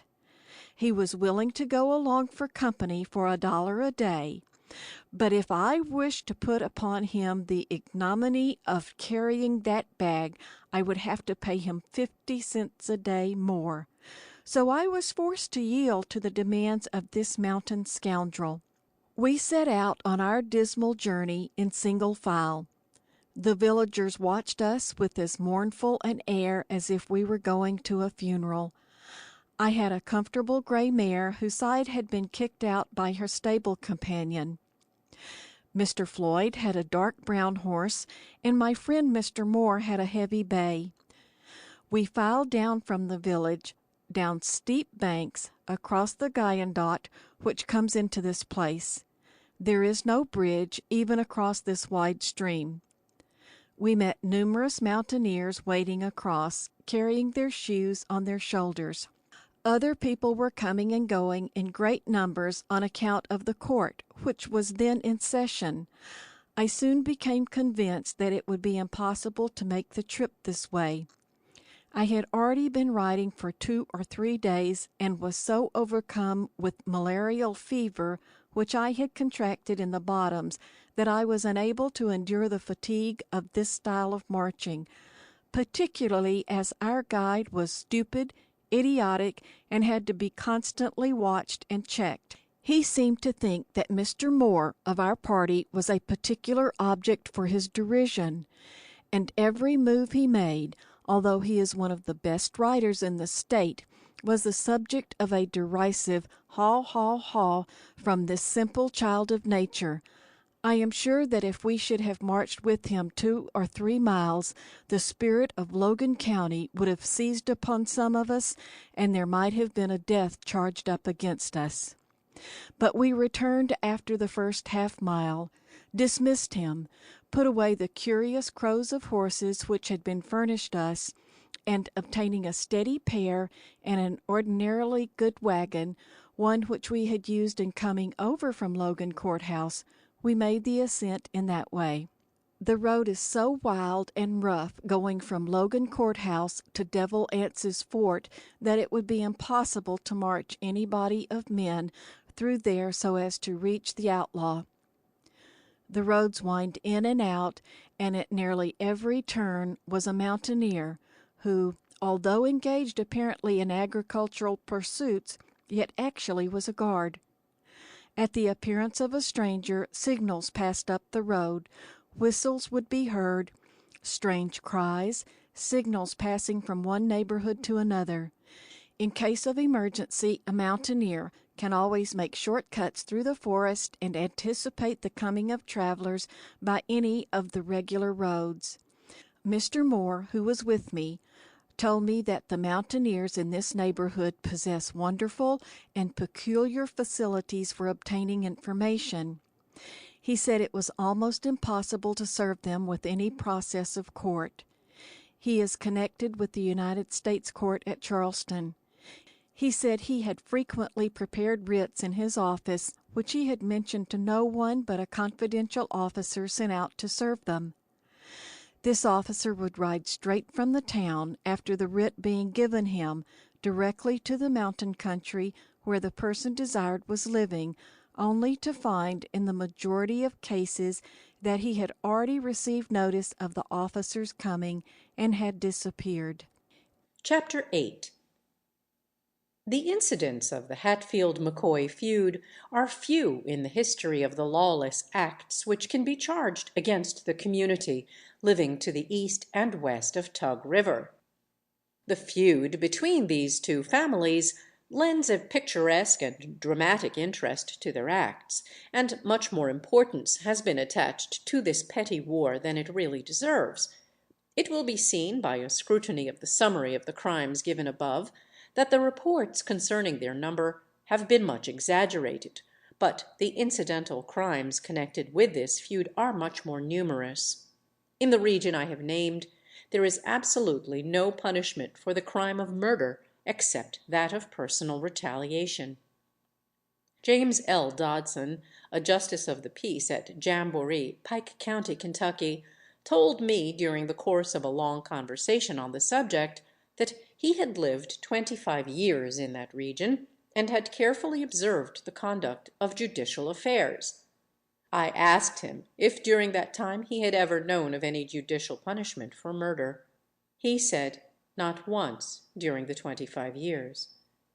This is equally the history of the counties on the opposite side of the river in West Virginia. Mr. Dodson said that he had never taken part in any of the local quarrels, but that he had become wearied at last of this continued violation of the law, and he intended to move away and become a member of some other community. Mr. Dodson says also that Mr. Phillips, the deputy who made the raid into West Virginia, is a man who started out honestly, but who misconceived his duties, and was led into the perpetration of crimes even worse than those he was seeking to punish. During the few days that I stayed in the neighborhood of Logan Courthouse, I saw a number of brawls. Mountaineers come down to political meetings and to sessions of the courts, for these are the only amusements in this faraway region. Each candidate has to furnish a jug of whiskey for the meeting if he wishes to have any popularity at all. Logan is nominally a prohibition town, and as a necessary consequence, there is sold throughout its length and breadth the vilest liquor known to the trade. Towards the latter part of the day, at the political or the court gatherings, there is the usual beastly drunkenness. This is a fashionable piece of relaxation. I do not know how many times I have heard one mountaineer accost another with, "What did you come in for today?" And the answer would be invariably, "To see my friends and get drunk." In a community where the intellectual grade is so low, physical prowess counts for everything. The big man of the community is the bully, and where one has not the strength physically, he generally makes up for the lack by the handy use of what they call weapons. A blow is nearly always followed by the drawing of a knife or a revolver. The disputes are always, or nearly always, about the most trivial subjects. The other night I saw the power of a man of might. Several of us were seated about the open fire in the little office of the hotel of the town. A tall, drunken individual, over 6 feet in height, came in and looked about for a seat. He was too fatigued to be able to stand for more than a moment, so he selected his victim in the shape of an undersized mountaineer who was half asleep in the corner. He backed around in his neighborhood and then deliberately sat down upon him with a thud that would have crushed an ordinary man. The little man simply struggled out of the way of the giant and said nothing. The people generally here are hospitable and civil. The stranger is welcomed to their doors. If he can eat corn pone, fried pork, and fried chicken, he is welcome to their table. But throughout the community you never hear anyone denounce the crime of murder. I believe the majority of the people here are peaceably inclined, but are overawed and domineered by the bullying element. There is a very large lawless class throughout the mountains, people who live irregular, immoral lives. I do not believe there is any such place for missionary work in the whole world as in this region. There is not a Catholic institution in the entire neighborhood. The few preachers who struggle through here are uneducated, ignorant, hard-shell Baptists and Methodists. Women of the dissolute class are very large, considering it is a rural community. These women, in the picturesque language of the mountains, are called idle women. They are responsible for many of the quarrels and the murders which darken the history of these mountain regions. It will not do to say that this is a new community and that these are the faults common to every undeveloped section. It is one of the oldest settled sections of the country. It is also one of the richest in natural resources. There are no finer coal deposits anywhere than are to be found in Logan County and this neighborhood. But the community has not progressed for upward of 100 years. Its schools are few and primitive. The principal mountaineers do not know how to read or write. A man who reads a book is regarded as a preacher. In spite of their lack of the ordinary comforts of civilization and their isolation from the world, they all have the exaggerated egotism and comfortable opinion of their surroundings common to provincial communities. Here, freedom is asserted to its uttermost. Privacy is unknown. That any sane man should want a room to himself in a hotel, or that he should have a prejudice against anyone sleeping with him, is something beyond the calculation of the genial hosts of this neighborhood. At the hotel where I stopped in Logan Courthouse, I succeeded with difficulty in persuading the landlord to give up one room to myself and a friend traveling with me. But after securing the room, the great problem was how to keep it. The entire community swarmed into it whenever they liked and as they liked. Unfortunately, it was on the ground floor and in easy range. Sometimes the informal caller would come in through the window, but he generally would walk in to the number of 5 and 6 by the door, never by any chance knocking, never by any chance making the slightest excuse for his genial presence. Locking the door simply produced a coldness in the community and a suspicion that we were detectives hatching plans to carry off some of their leading citizens. Then there was a deaf and dumb idiot who was the pet of the village. He had a face like a ghoul, and a resounding consumptive cough that was like the cry of death from a mouldy tomb. This ghoul-like face was always at one of the windows of my room. This deaf and dumb horror was always following strangers. I will never forget one day when 3 Kentucky visitors walked in and produced a bottle of sour mash. They introduced themselves solemnly to me by name, and asked me if I would take a drink. I excused myself upon the plea that I was so filled up with the malaria of the country that I had no room for anything else. A book in my hand saved me from the wrath of these invaders. "Can't you see, Bill?" said one of them. "He's a preacher. Preachers like a drink, same as anybody else, but it's agin the rules of their church to drink unless they are by themselves." With this, the invader of my would-be exclusive room beckoned the deaf and dumb idiot who had been hovering on the porch, and he sprang through the window like an animal, and before they could more than indicate their desire to have even this poor creature drink with them on a footing of equality, the ghoul had actually swallowed fully a pint of their whiskey. It was with difficulty wrenched from him. As they walked out, the misshapen idiot, more cheerful than ever, took a seat upon my hearthstone, and announced by his manner that he never would leave me. But an open door and a little muscular assistance made him change his mind. It is a region which develops eccentricity of character and excessive independence of thought. I know one veteran here, a captain who commanded a company of soldiers during the war, and that man today feels perfectly confident that he knows more about military science than any man who ever lived. He told me that he gave up the Confederacy in 1862, and he came very near telling Jeff Davis that it was no use to go on. Something restrained him from thus checking the advance of the Southern armies. I do not know what it was. I am sure it was not modesty or any lack of belief in himself. The last character that I noticed in this town was a fine, hale old man with 40 or 50 different colored rags sewn on the top of a black hat. He gravely announced to me that he was Grover Cleveland, and that he felt perfectly confident that he was going to carry Logan County by a large majority, and consequently the state. I tried to leave this charming region in a pleased state of mind.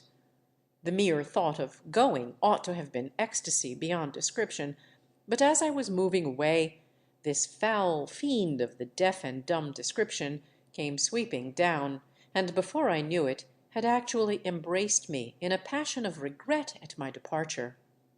The one bright and marked incident of the trip was the feat of Clarence Moore, of Charleston, in that state, as handsome and broad-shouldered an athlete as I have ever seen.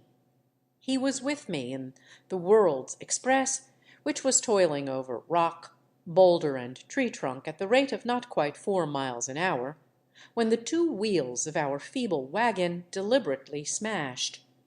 He saw a look of despair upon my face, because going ahead without delay meant my being able to make New York connection in time to get home for the Sunday World's publication. He was out of the wagon like a flash. With a quick turn of his hand, he slipped off the rattletrap harness from the miserable old horse on the off-side, and in a second he disappeared, clubbing it furiously up the road, telling me as he departed that he was going to catch a drummer who was only 2 miles ahead, that he would make him pull me through. He succeeded, and to him is due a debt of gratitude, for not having swallowed a morsel of wholesome food for nearly 10 days, and having had nearly 6 days' continuous riding over the road to this region, I had reached the limit of my ability to live the life of a mountaineer. Chapter 9. A visit to this neighborhood will give one an exact idea of the difficulties encountered by our forefathers in traveling through the country before the days of the railroads and the telegraph. The roads are nearly in a state of undisturbed nature. There has been a very small amount of taxes or labor expended upon their improvement. After the first 15 miles leaving Charleston, there is not a single rod of good road. The rider, whether in wagon or on horseback, is in constant pain from jolting, bumping, and sliding over the rocks and down steep inclines, and soon becomes worn out with the never-ending fatigues of these most difficult of roads. The first stop made was at Racine. This is the best place upon the road, but here there are only the most primitive of accommodations. The fare is coarse, harsh, and particularly repulsive to one whose stomach has been thoroughly upset by the pounding of the ride. There is never a thing on any of the tables which appeals to anything but the coarsest of appetites. They have in these mountains an unattractive kind of bean which they cook in the pods, making a stew which is greatly relished by the mountaineers. I never have seen a stranger able to eat any of this mess. The meat is always poor. Pork, fried in its own grease, is served in a bowl, with little thin scraps of meat floating in a perfect pond of melted fat. An occasional fried chicken we found was fried until all its juice was taken from it, and then it was loaded down with grease, making it perfectly impossible to eat. It was at Racine that I saw the star route man. The mails are carried through here on horseback. The little star route carrier said the horses were ill-fed and were incapable of making over 20 miles a day. The people are supposed to be very hospitable. When we were not in the neighborhood of a regular stopping place, as often happened, the custom of the country would be to drive up in front of a house and call out, "Hello!" To this appeal there would come a response from the house, and then would follow a conversation. "Can you care for so many men and so many beasts?" The answer would be sometimes favorable and sometimes not. I remember one night, when the fogs in the mountains swept down, chilling me to the very marrow, of riding mile after mile, trying house after house, until finally we reached one place where the host balanced on his foot for nearly 10 minutes before he could make up his mind to let us come in. I never realized before the feelings of a homeless outcast and the humble feeling of gratitude that filled my heart because this mountaineer finally grudgingly allowed us to fight our way through his army of dogs to his fireside was something that I could never have imagined I could have felt under any circumstances. And yet I do not wonder that these people were reluctant to take us in. They had retired for the night. They were hard-working people. They were up every morning at 5:30, and our coming in meant simply a loss of 2 or 3 hours' sleep, because if they once take you into their house, then they will fulfill all the rites of hospitality. In spite of all protests, the women of the house arose as soon as we entered and proceeded to cook us a hot supper. The intention was so good that it quite made us forget the grudging admission of ourselves by the host. In 1 or 2 places where I stopped, pay was refused, but in only 1 or 2 places. The Hatfield people, for instance, would not take any pay, and were rather incensed that anything should be offered them for the entertainment which they furnished us when we were at the outlaw's house. I remember that Mr. Floyd offered one of the Hatfield little boys $50 for his bringing up the team. The little boy flushed to the roots of his hair and looked perfectly indignant. I do not believe he had ever had so much money in his life offered him, and it is very doubtful whether he had ever had anything like it in his possession.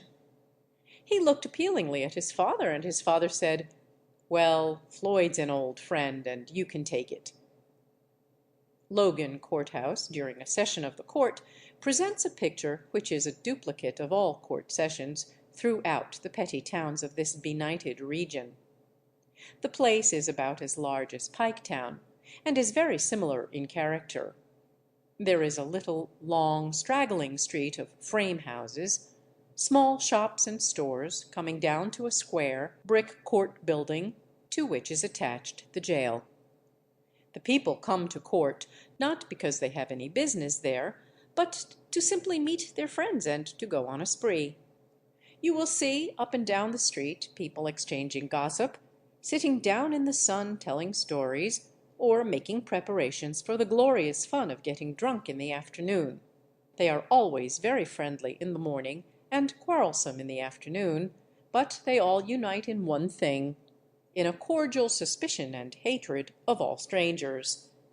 The stranger who walks during the latter part of the day through one of these court towns, when everybody is well fired up with liquor, simply places himself in the way of insult and a quarrel. The mountaineers never close the day in one of these gatherings without some sort of a fight. If they cannot have it with a stranger, they are quite ready to fight among themselves. Men who have been lifelong friends will quarrel about the height of a horse, the weight of a pig, or who is the best shot in the county. From high words they soon pass to blows, and then out comes the inevitable pistol or knife. The minute the pistol appears, the friends of both sides promptly take positions, and then there comes firing all along the line. It is a common thing to hear pistol shots in the street during these gatherings. There was not a day passed when I was at Logan Courthouse that I did not hear several pistol shots during the evening gatherings, but no one was hurt or even hit while I was there. Late each night, during the court week, the town was given up to absolute orgy. The mountaineers, perfectly wild with drink, paraded up and down the streets, with the dissolute women from the woods, who took possession of the courthouse itself, and held it each night against the officers of the law. This building, although locked repeatedly, was broken into each night, and the officers of the law were too feeble to protect it from the use of this drunken, dissolute, fighting, murderous crowd. The dissolute mountain women who take part in these hideous brawls and night fights are the most revolting-looking women I have ever seen in my life. They are nearly all of them snuff-dippers. I saw two in Logan Courthouse last Monday morning who fairly represented the types of the worst class of this human animal. One had sloe black eyes, a small nub of a nose, and a round, fat face. Her mouth was large and coarse, and when she laughed, it disclosed a row of black stubs of teeth. Her hair was oiled with grease until it fairly dripped, and was combed straight down in Indian-like bangs between her black, beady eyes. Her face was daubed right and left with red and white paint. It was put on top of the dirt of years which had accumulated on her countenance, which had certainly never been washed from the day of her birth. On top of her head she wore a crazy basket-straw hat, loaded down with artificial flowers the size of small cabbages, and colored with the most crude of dyes. Her dress was a flaming blue calico, without fit or shape, and which descended but a little way below her knees. Beneath this dress were displayed coarse woolen stocking and men's shoes. She and a blonde of the same type, who wore a pink calico dress and who was even more hideous, if anything, than her associate, the two smoking long-stemmed pipes, spitting and swearing, stormed up and down the town, two she-devils it would be hard to match in any other part of the world. Some of the mountaineers who were with them had certain prepossessing qualities. Most of the mountaineers have good figures, and some of them have very fine faces. Sober, you will often find them reasonable and fairly good talkers. But these women, sober or drunk, are the most vicious, the most hideous, the most repulsive creatures I have ever seen in my life. But even the best of the mountaineers seemed to find them attractive, and wherever these two foul fiends of women went, smoking and sputtering with their pipes, they were followed by a crowd of howling men who were ready to fight to the death for the privilege of the company of these creatures who had the mere semblance of women. There is little more to be said about this country. It has no law which can be enforced. The representatives of the law hold the places merely for the petty salaries connected therewith, and never, under any circumstances, attempt to enforce any of its provisions.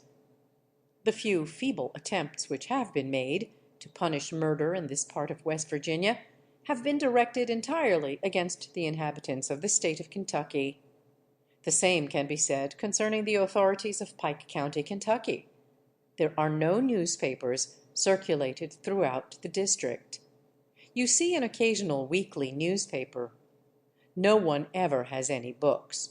There is absolutely no recreation except that of getting drunk and fighting. The great missionary societies which are devoting so many sums to the establishment of missions abroad could well afford to turn their attention towards this outlaw land, where murder reigns supreme, where the rule of the man of might is absolute, and where justice and the common comforts of modern civilization are absolutely unknown. Chapter 10. Since returning from the wilds of Murderland along the border of West Virginia and Kentucky, I have been asked by many people who know this country how I could possibly have ventured to go into such a desperate region. J. Brisbane Walker, of Colorado, who has made a fortune in the West, and who intends to settle down in New York to enjoy it while he educates his boys, lived for a number of years in West Virginia. Mr. Walker is a man of the most wide and varied experience. When a mere youth, he was taken from West Point by Burlingham and appointed by him to a high position in the Chinese army. Mr. Walker saw active service in China, and since has been in the most lawless parts of the West during the developments of the last 10 years. He regards the West Virginia regions as much more dangerous to strangers than any other place he has ever seen. He said to me, "You do not appear to realize where you have been. Why, with my knowledge of the situation there, I would not go over the ground you have and talk with the people you did for $50,000 in cash. Your life was in danger every moment after you passed into the Hatfield region. The fact that you were with a man who was well known to them would have counted as nothing if their suspicions had by chance been directed against you. That they were not is simply a miracle. You were lucky, that is all. But that does not change the fact of the immense risk you ran." I have found Mr. Walker's opinion echoed by many others who know this West Virginia country. I am beginning to realize what I did not in the benumbed state I was in from the constant hammering of the mountain roads and from the dullness that creeps over one when he has been 5 or 6 days without food, that there is danger in Murderland, and that investigation of the murderous ways of this barbarous country might lead one to find nothing more interesting than a bullet from the bush. The morning after my arrival at Logan Courthouse, I learned of the misadventures of a New York newspaper correspondent who had come into this country several days ahead of me. The night of his arrival he was waited on by a committee who wanted to know what he was doing in the town. The line of their inquiries produced such an impression upon the visitor's mind that he left town the next morning at 7 o'clock. He was in such a hurry that he would not wait until noon, when he could have obtained a horse. Such was his haste to get out of Murderland before any other committee could call upon him, that he left on foot. I heard of him several times afterwards from the mountaineers, who soon learned to regard him as a detective. Everybody knows all there is to know about any visiting strangers. Anse Hatfield had heard of this correspondent. He asked me about him and if I knew him. I was obliged to answer in the negative. That was enough for Anse Hatfield. The man had said he was from New York, and here was another man from New York who did not know him. No greater proof was necessary to show that the first comer was a detective. It will not do to assume that there is no punishment for the murderers in this country. The Hatfields, who are the most successful of the killers on the east side of the Tug River, live in constant terror of their lives. Their eyes are constantly rolling about, searching for someone who is after them. They hardly dare sleep for fear the bullet of some friend or relative of their many victims may come to make their sleep eternal. It is very difficult to get any expressions of opinion from even the best people in this section of the country favoring the punishment of people who commit the crime of murder. Even when you obtain opinions from the people of adjoining Southern states, you find the sentiment very similar to that of this neighborhood. I met a Virginia judge during my visit here. He came in for the purpose of buying land. It was really refreshing to talk with this judge and to obtain his view of social ethics. In the first place, this Virginia judge believes in the duello. He says it is the only way quarrels can be settled between gentlemen. I asked him what that line of argument proved. I said, suppose the wrong man goes down. He turned on me and said he didn't expect anybody from the North to comprehend his line of argument, that the institution was one which was peculiarly Southern. But, said I to him, the duello is even passing away with you. He admitted the truth of this, at the same time expressing his sorrow for the fact. This Virginia judge admitted with great frankness that the Negro votes in the state of Virginia were not counted, and that the whites had practically disfranchised the blacks. He said that as a judge he would unhesitatingly send a man to prison who should be brought before him and convicted of such illegal counting, but as an individual and a man he approved of such a course. He also believes in the shotgun settlement of insults and to avenge domestic honor. He thinks that they are not cases to be tried in courts at all. This opinion of this Virginia judge represents the higher Southern view in Virginia and in Kentucky. I have been told that there are any number of mountain districts in Virginia equally as wild as the district I have just visited. The general carrying of arms by Southern men must have very much to do with the violent and murderous quarrels which break out from time to time in the South. In Washington, the other day, I had my attention called to the fact that there is no Southern man, however high in rank or position, who may not belong to the class of men who carry concealed weapons. At the hotel where I was in Washington, there was a very prominent Southern official. He holds one of the highest offices under the government. He is also one of the best paid. He is a great favorite with the president and is a man who had a distinguished record in the Confederate service during the war. He is a man of ability and, as the world goes, of good character. Yet, underneath his veneering of civilization, there dwells the spirit of barbarism which transforms this polite, well-mannered gentleman into a savage. He has the habit of going off on periodical fits of drunkenness, and when he is in this condition, he is dangerous. When I was in Washington, he had been drunk in his room for 3 days and had not been near his office. His wife, becoming alarmed at his continued intemperance, sent for some friends to come and disarm him, as she did not think he should have weapons in his possession while he was in such a condition. There was taken from the person of this distinguished official a huge Colt's revolver, half as long as his arm, and 2 great bowie knives. I make no comment on the 3 days' drunkenness, because some of the distinguished officials from the North have a habit of going off at times to relax themselves from the severe strain of their public duties. But what was this official doing with a great revolver and 2 big knives? It is possible that he was connected with some vendetta, and that his life had been threatened. The carrying of concealed weapons is a common thing among Southern members, but of course it is by no means as common as the carrying of weapons among the common people of the South. In Logan County, I do not think there is any man so poor who could not afford to have a Winchester rifle. It is regarded in every household as an indispensable article of domestic furniture. Revolvers and knives are found in every house as a matter of course. The theory of their being in the possession of everyone is based upon the fact that the law is not enforced, and the courts are powerless to protect the inhabitants. There is much more in this phase of the Southern question than has ever been advanced against the South.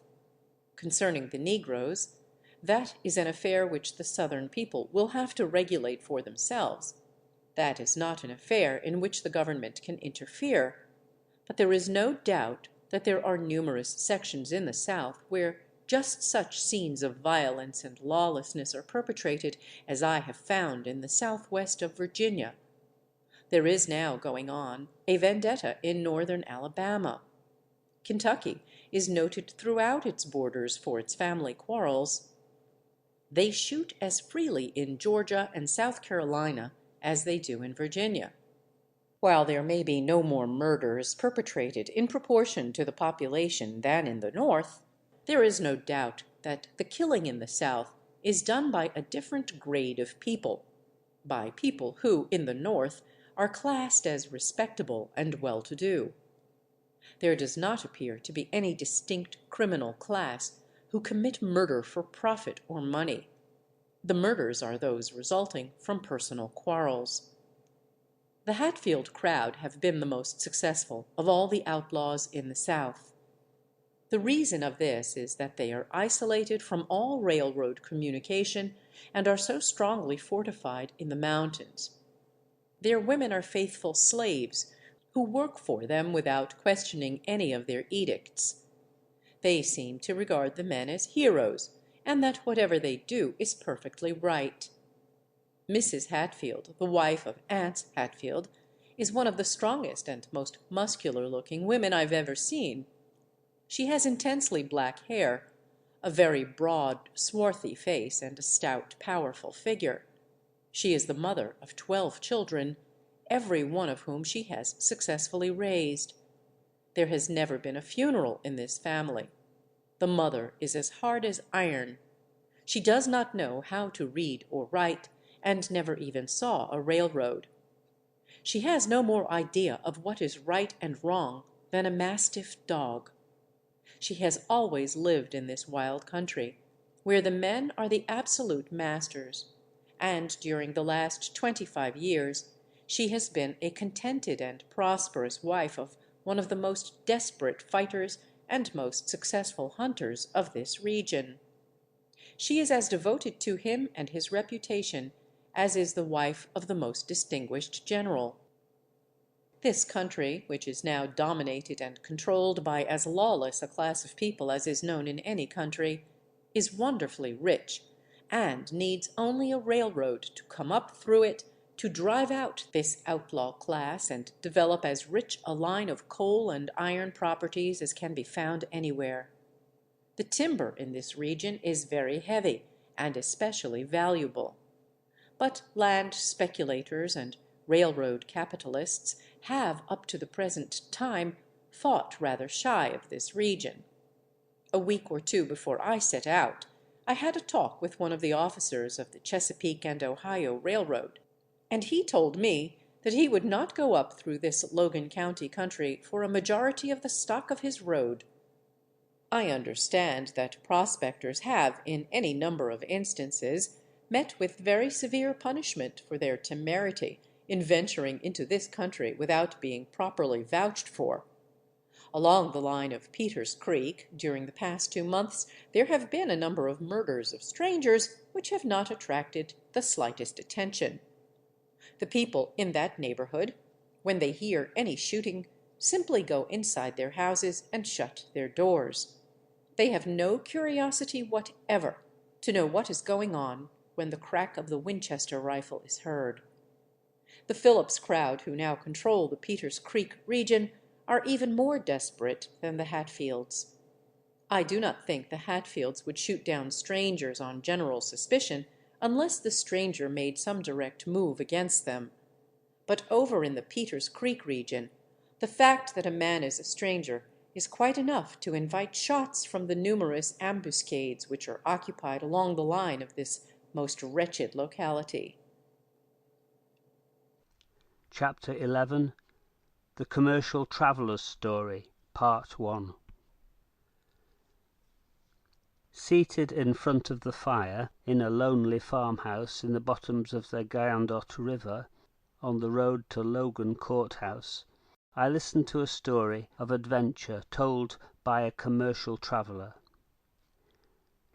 It illustrates so well some of the phases of life in this land of barbarism that I have endeavoured to reproduce it simply as it was told to me, and to present it as the closing chapter of my experiences in Murderland. The commercial traveller was originally from Vienna.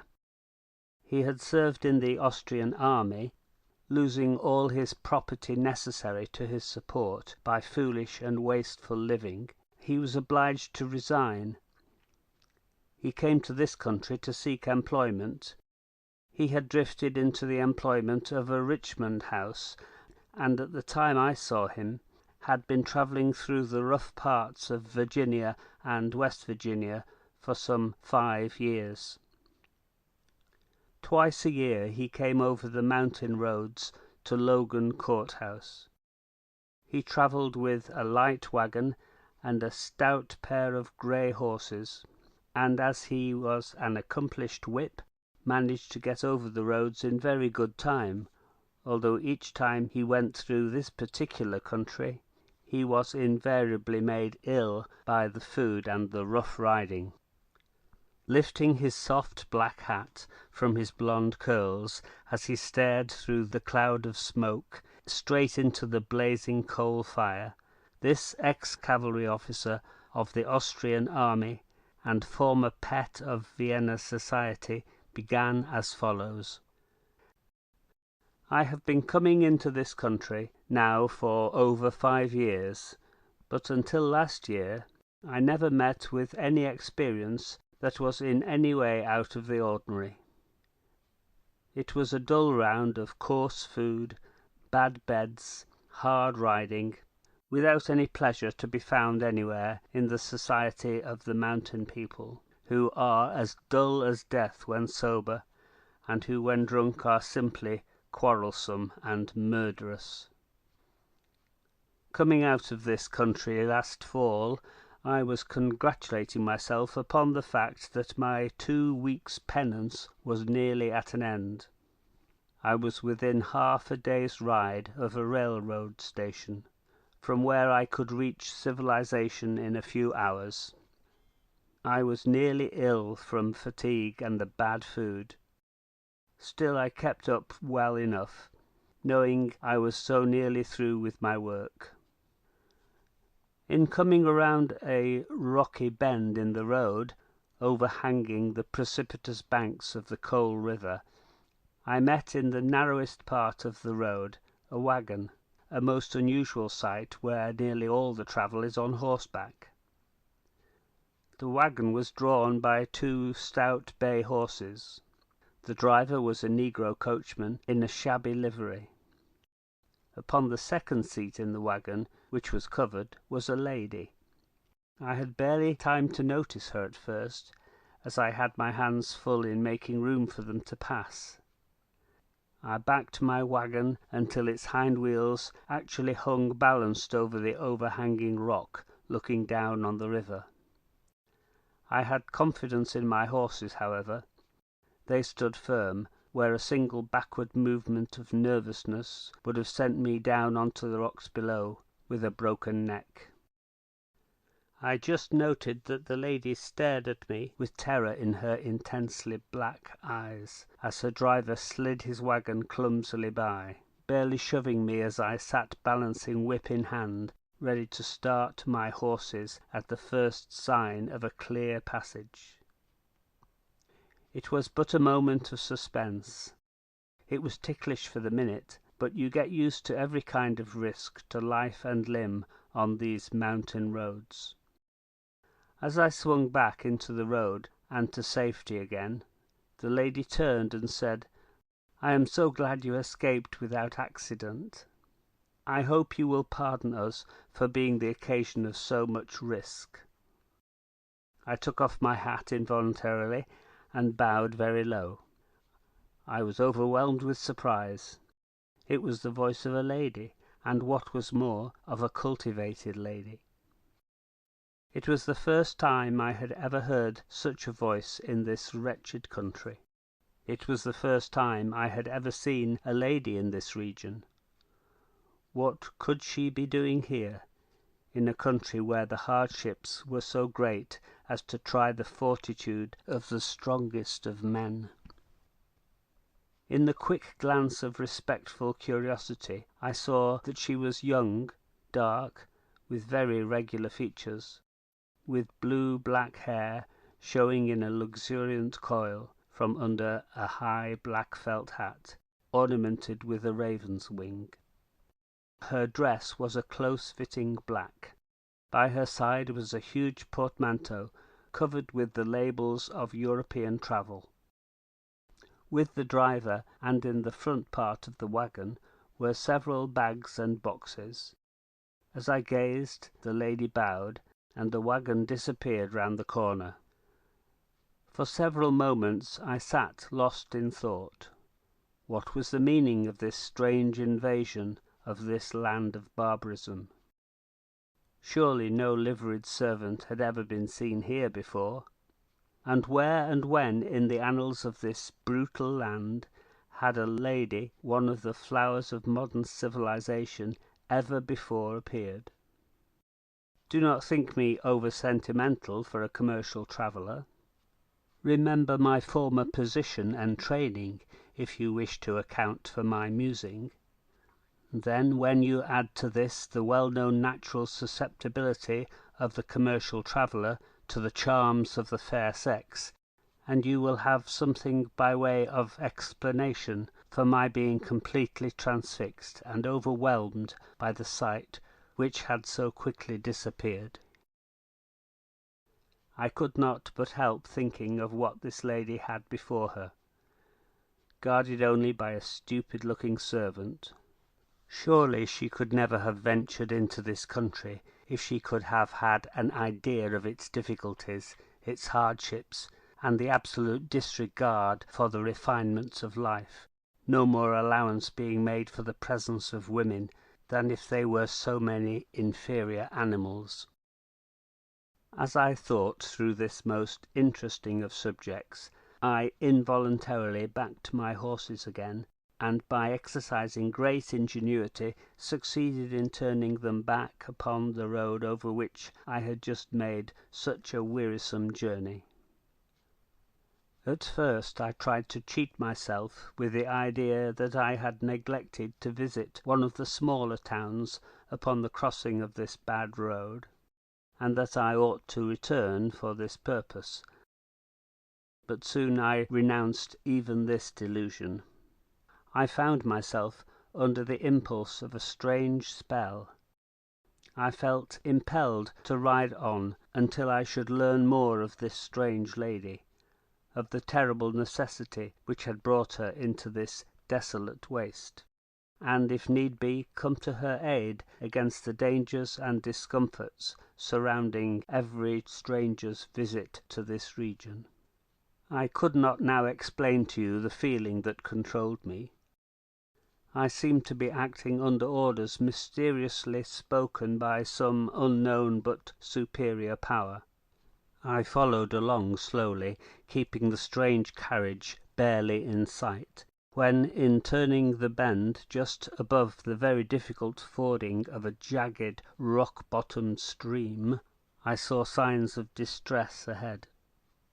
The strange lady's carriage had broken down. The place of the accident was the usual one for such accidents to occur in this region. It was at a place 4 miles distant from the nearest house. Dense forests lined both sides of the terrific stretch of rocky road, dug here and there into awful pits of mud and water, and crossed at frequent intervals by trunks of decaying and half-buried trees. The constant wrenching and jolting had proven too much for the wheels of the lady's carriage. The two on the right side had been completely dished, that is, turned in until the spokes were half broken from their setting in the hub. As I came up, the lady who had alighted turned to me with an eager look of relief, as her aged coloured servant stood looking at the wreck without being able to suggest the slightest way of righting the mishap. The lady's look of relief was mingled with one of surprise at seeing me, after having passed me only a short time ago, going in an opposite direction. Standing on the ground, I saw she was slightly above medium height. Her figure was straight and lithe, the lines of which indicated energy and youthful vitality. She had a quick, nervous way of moving about, indicating a fierce impatience. To my offer of assistance she responded with grateful frankness, and without the slightest reserve.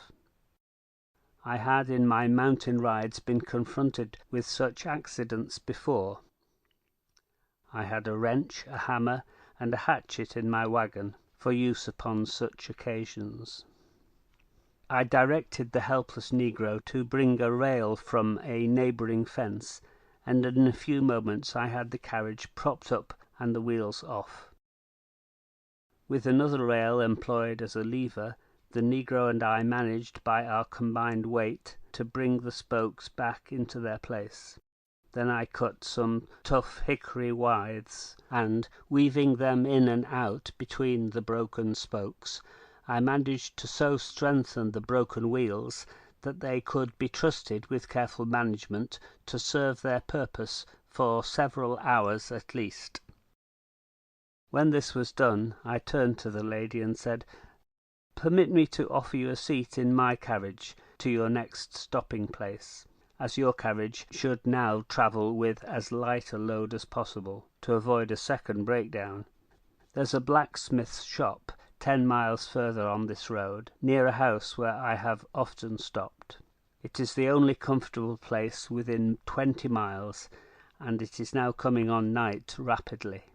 I hope you will accept my offer without ceremony, as I have been obliged to retrace my road on account of an important matter which I had by strange mischance forgotten." The lady said, "I accept your kind offer gratefully. I do not know what I should have done if you had not been turned back by Providence to come to our rescue." With this she turned to me with a bow, and I assisted her to a seat at my side in my carriage. I now drove on in advance, telling the coloured man to follow us carefully. There was fully 2 hours' drive ahead of us, and the sun was beginning to disappear. Grey mists were beginning to float on the many streams crossing this wild road, while down from the mountain swept an icy air that penetrated like a knife. My companion, as she talked, betrayed a slight foreign accent. She told me her name. It was Mrs. von Bergen. Wife or widow, I did not venture to ask, although my bachelor heart yearned to know.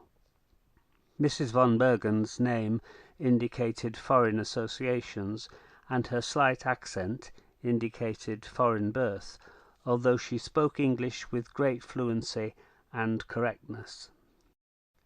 She did not, by word or sign, explain her mission into this country. She accepted my companionship with the frankness of good fellowship. She talked easily and freely of current affairs. For a young woman, and she could not have been a day over 25, she evidently had seen a great deal of the world. Her manner recalled to me the best manners of the great ladies I used to know in Vienna society. Jaded and worn out as I had been by the fatigues of the last 2 weeks, I forgot them all in the charm of the society of this independent, self-possessed lady. I can hardly recall now anything she said. It was not much at the time, as she too was clearly very much fatigued with her first day's journey in the mountains. Her voice was rich and full. It was keyed low. It suggested the possession of a contralto voice of fine quality. Mrs. von Bergen's manner indicated rare courage and decision of character. Chapter 11, Part 2. As we drove along over the wild roads, the darkness came upon us very rapidly. Before we had gone half the distance, the light had disappeared, so that I had to trust my horses almost entirely for the road. I drove slowly so as to keep the negro coachman behind me as near as possible. Soon I discovered my companion was shivering with the cold. Then I resolved to seek shelter at a nearer place. I remembered a farmhouse where I had formerly found fairly decent accommodations. I said, "This chill that is in the night air is full of malaria. I am sure you will become ill if you do not find rest and shelter now very soon. If you will permit, we will try at the next farmhouse." Mrs. von Bergen eagerly assented. A few moments after, we came down a very sharp rise and saw the lights of the farmhouse where I had before been received. We stopped in front of the house. This was the signal for the appearance of a dozen wild dogs, which barked with the ferocity and uproar of a pack of wolves. Following the country custom, I sat in my carriage and cried out above the din, "Halloo!" For several moments the house showed no signs of life, although I called out at frequent intervals. After a wait of 5 minutes, which seemed very long indeed, a reluctant figure of a man, dressed in the butternut garb of the mountaineer farmers, appeared at the door. He stood in the broad glare of the light of an open fireplace, while we sat shivering in the misty, damp darkness, and debated with himself whether he would take us in or not. Finally, hospitality or the thought of an extra $1 prevailed, and we were passed through the vigilant guard of dogs to the fire, where Mrs. von Bergen shivered and shook for fully half an hour before she recovered from her chill. It was a strange picture to see this refined, striking-looking lady sitting buried in anxious thought over this blazing fire in this great room, about which beds were ranged in true mountain fashion. These beds were filled with children, with the exception of one large bed, which had just been vacated by our unwilling host and hostess. After a short time the farmer's wife gave us a supper. Mrs. von Bergen ate but little.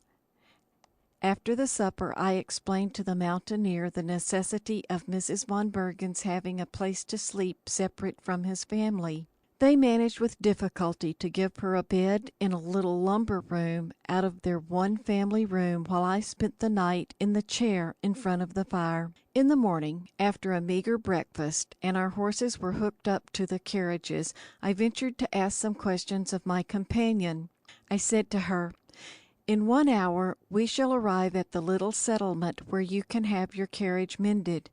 Now I do not wish to be inquisitive, but you do not appear to understand what an impossible country you are in, and what dangers and discomforts are in the way of your farther venturing into it. It grows wilder and more desolate as you advance. You will not find a single comfort or resource of modern civilization. If you become ill, you can have no physician, and if you die, no word of your death will ever reach your friends, as the people here are ignorant and indifferent. I know this country well. I have a few days at my disposal, as a vacation is due me from my employers. If you care to confide your mission to me, I may be of assistance to you. Permit me to place my services at your disposal. I will do my best to aid you in your mission in a country where certainly no lady ever before ventured to come."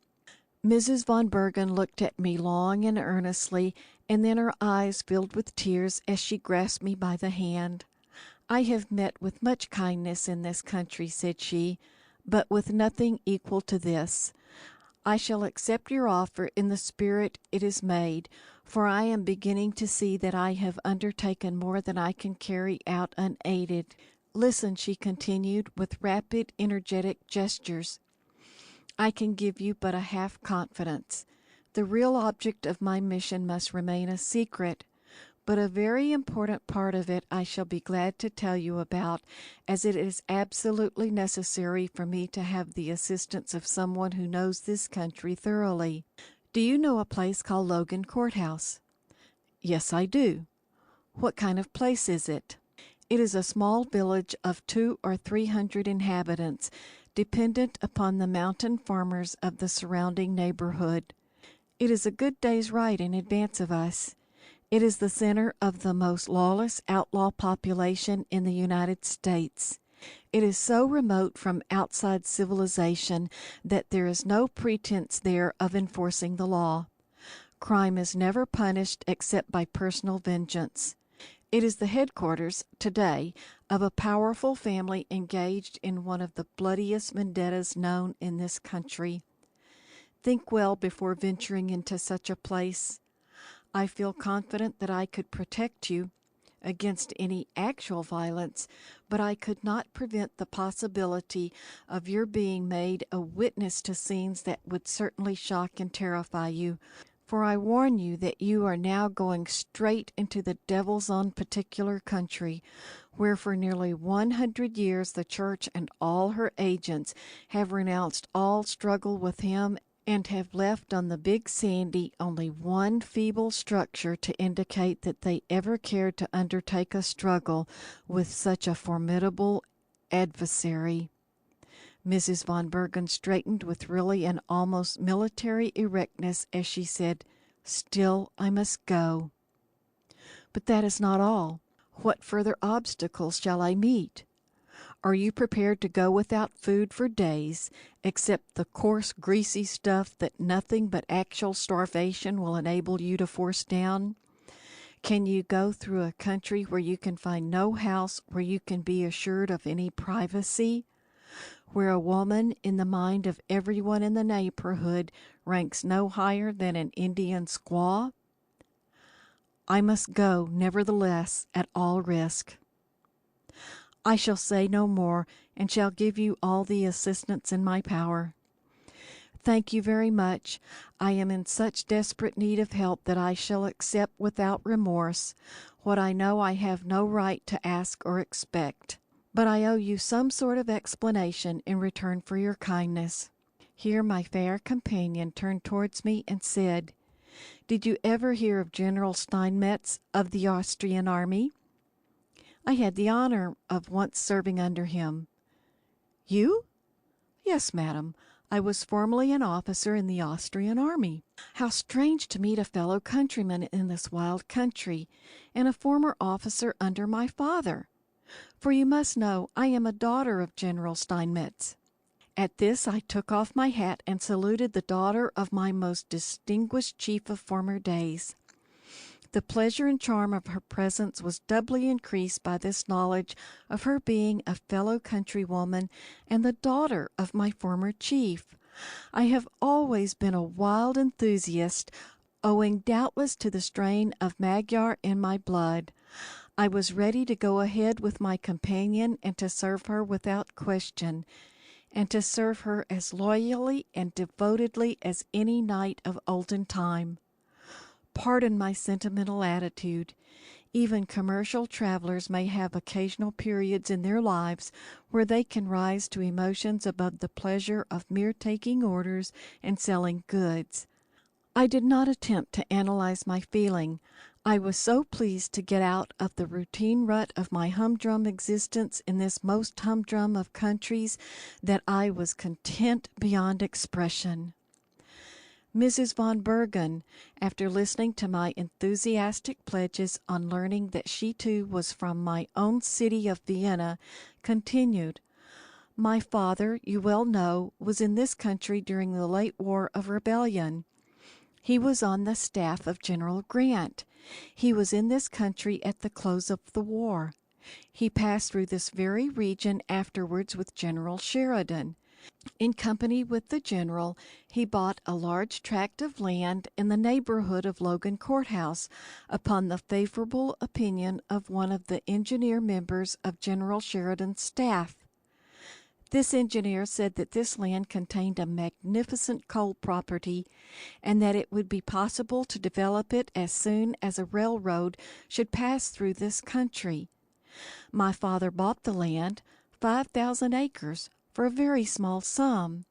Soon after its purchase he was suddenly recalled from his special service in the United States to Vienna. There he was occupied for many years with special work. He used to think occasionally of this land, but as the projected railroad was never built, he never was able to realize on his property. Last year he died, leaving me heiress to his property. I was his youngest and only surviving child. I was born in the year following his return to Vienna. He kept up the taxes on this land through an agent in Charleston until about 5 years ago. I have very important reasons for finding out about this land as soon as possible. I have learned in New York that a railroad is to be built through here at once. My father lost the original deeds. At least these were not among his papers. I have with me the proof of my identity and a copy of my father's will, certified to by the Vienna Minister of Foreign Affairs and approved by the Austrian Consul General at New York. I do not even know where this land is, except that it is in the vicinity of Logan Courthouse. The agent at Charleston who looked after this property has moved away, and I was unable to find out from anyone where he had gone. It is necessary for me to find this property and to sell it as quickly as possible. I must also be back in New York by the 18th of this month. It is now the 10th. I know that. It will take 1 day more to go to Logan Courthouse, 2 days to return, 1 day and night to reach New York. That will give you just 4 days for the search for your property. It must be done in that time. My success and my being in New York upon the 18th of this month involves a matter much more serious than life or death. As this was said, we arrived at Racine, a dingy little crossroads post office place hanging on to the scraggly banks of a malarious little mud creek crawling sluggishly along under the banks of rolling and deeply wooded hills.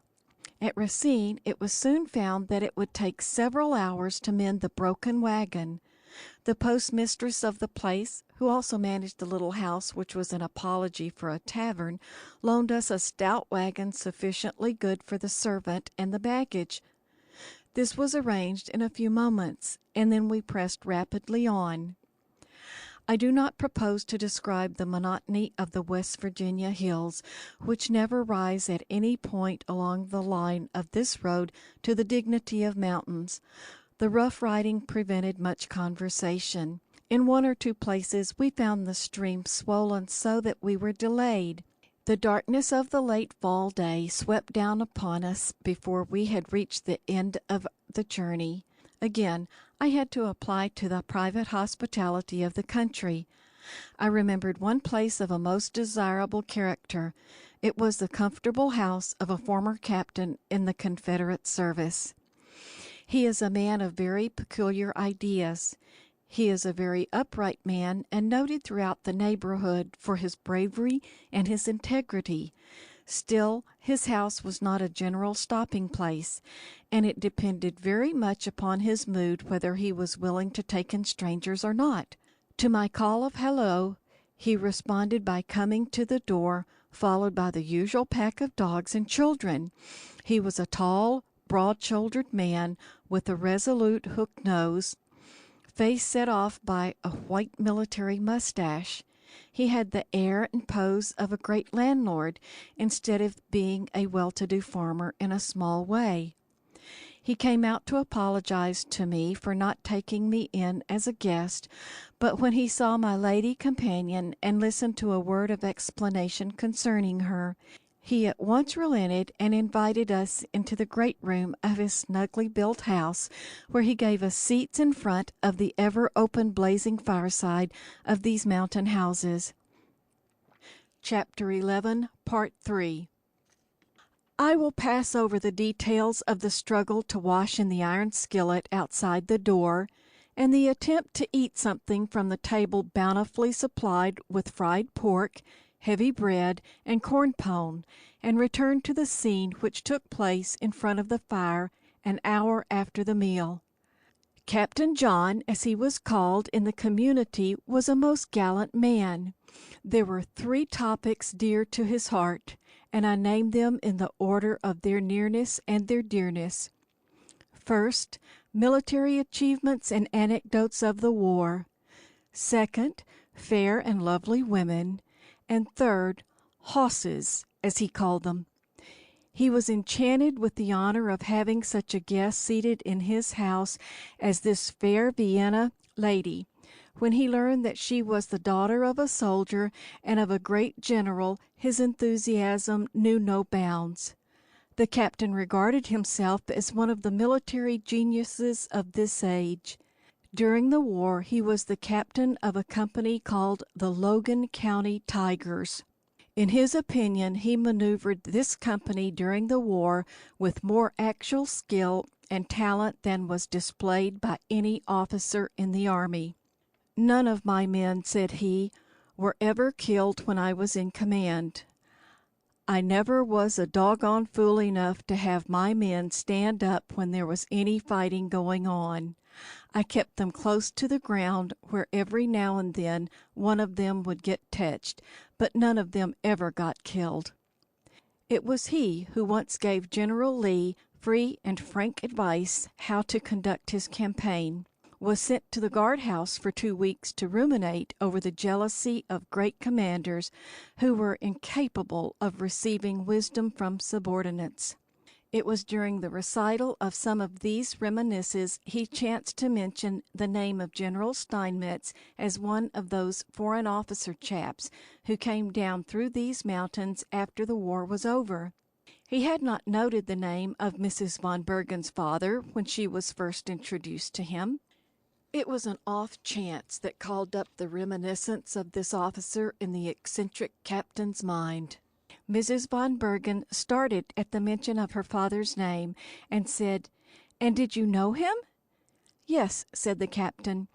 "He was a pretty decent sort of a man for a Dutchman, and I remember as acting as his guide, going with him with a lot of these Yankee fellows who were hunting up coal land. The little Dutch general bought a right smart lot of land, but Lord bless me, he never came back, and the last time I heard anything about it, Sam Hatfield had jumped his land and was living on it." I started at this, for I knew Sam Hatfield to be one of the most desperate of a noted band of mountain outlaws. They were men who decided all disputes with shotguns, and whose most pointed arguments were made with bowie knives. I explained in a few words to the captain the situation, that this lady was the daughter of General Steinmetz, and that she had come into this country to reclaim her father's land. All of the gallantry and the courage of the former captain of the Logan County Wildcats came to the surface at once. "I am an old man," said he, "and have kept out of these quarrels for a good many years. I have tried to steer clear of these year outlaws and let them settle all their quarrels among themselves. I came to the conclusion some years ago that the more they killed of each other, the better it was for the country, and so long as peaceable, law-abiding people could steer clear of them, why, these killers should be allowed to go their own way. but I never yet have seen the time when I would desert the cause of any lady, and particularly when military genius is required for her protection and the securing of her rights. For you must know that Sam Hatfield is one of the most powerful of his crowd. He has killed at least a dozen men in his time. There is a big price now on his head. He goes about constantly armed. He has in his neighborhood and in his constant society half a dozen fellers as desperate and as wicked as he. He has taken this property, and any attempt to put him out will be followed by a fight. Now, if you will let me plan this campaign against this year Hatfield, I think I will bring you through all right, although I have no company of Logan County tigers at my back." The old man was grand in his air of benevolence and protection. As he stretched to its full height, his powerful figure bade us good night so as to prepare for an early start. Mrs. von Bergen was given a bed in the loft of this great room, in company with the children and 2 old women, distant relatives of this bachelor captain, who lived with him to look after his place. I was given a bed in a kind of granary at one end of the house, where ghostly white flour bags and sacks of grain stared at me like ghosts until I fell asleep, worn out by fatigue. The next morning the captain brought around a large bottle of white Mountain Dew whiskey in a huge tin cup, and offered his guest half a pint as an eye-opener. He could not understand my refusal, not comprehending how any human being could begin to grind out a daily existence without a preliminary of half a pint to a pint of nearly raw alcohol. After breakfast, about which the least said the better, the captain mounted a stout brown horse and followed us for an hour's drive, which was necessary to bring us into the straggling hamlet of Logan Courthouse. Much to my regret, I found that it was court week in this straggling little town made up of low-roofed wooden houses, the majority of which were unpainted. The street swarmed with mountaineers who had come down from the most distant neighborhoods for the excitement of meeting their neighbors and getting drunk with them during the meeting. There was also a general air of expectancy running through all the groups we saw in the streets. No court week had ever passed without its dozens of fights. The landlord of the little house where we stopped told me that the day before 300 shots had been fired on the streets during a political discussion without any protest from the sheriff. This latter individual, the representative of law and order, had stood about with his hands in his pockets, laughing like a hyena. He said at the close of the shooting he never had so much fun in his life. He never even remotely suggested the arresting of anybody, as that would have been regarded as interference with the freedom of the American citizens of this neighborhood, which would have been bitterly resented by everyone. I found that I could not obtain a private room for my companion at the hotel. The only room possible for her to have there was one which she would have been obliged to share with 2 mountain women who had come to Logan Courthouse hunting for their 2 husbands, who had run away during previous court meeting and had not been heard of since. Fortunately, I found upon the porch of this beggarly little house a good-natured, rotund Irish land speculator friend of mine from Virginia. His name was Dr. Palmer. He was a strong, swarthy-faced man, dressed in rough brown clothes, who took life exactly as he found it. It was his business there to buy the best land he could find for a great Eastern syndicate. It was a matter of utmost indifference to him whatever the inhabitants were pleased to do. They might rob, shoot, and kill as many as they pleased. His infernal Irish good nature never changed for one moment. He called everybody from the outlaws up good fellows, and continued to buy his land right and left, and never expressed any opinion concerning local institutions. In this way he became very successful. I said to him, "You are the very man I want to see." As I explained to him the object of my mission, he listened very keenly when he heard that there was a prospect of buying good land. But when I told him where Captain John said the land was, he shook his head. He said, "I like to buy land, but I don't like to buy rows. I don't say what my individual taste would be. There is no Irishman living who would ever run away from a fight, but I am buying land here for a lot of cold-blooded Yankee speculators who have no sentiment in them. They want something more substantial in return for their money than the glorious excitement of a ready-made fight. Now the man who buys that property you describe, and I confess it is a very good piece of land, with handsome coal indication, will purchase the liveliest fight that ever was bargained for in this land of scrimmages, jamborees, and endless shindies. In the first place, it is now held down by right of squatter sovereignty by one of the most desperate villains that a great and good God ever allowed to escape the halter. He is worse than any rattlesnake you ever saw. There is a band of vipers living with him. After you have scotched them, your fun is only begun. Every one of those wretches has a perfect swarm of relatives. Every one of these relatives has a Winchester rifle, 4 revolvers, 2 knives, and a bottle of whiskey. Upon the announcement of the death of any one of these vipers by violence, each and every one of the relatives will proceed to fulfill the solemn conditions of his clan by swallowing the bottle of whiskey and then starting out with his entire arsenal of arms to slay and destroy those who have laid hands upon his relatives. In the same way, if you can drive these wretches out without hurting them, they will come back with this crowd in the same way and shoot anyone who tries to hold the land against them. You have been in this country long enough now to know that the rule of the man of might is the only law recognized here. I buy only land about which there can be no dispute, and as I treat these fellows all well, and as I give them no idea that I am buying for Yankees, there is never any dispute about what I do." Captain John, who had come up during this conversation, had listened to the latter part of it with great attention. He never looked more like a soldier than he did at the close of the doctor's remarks.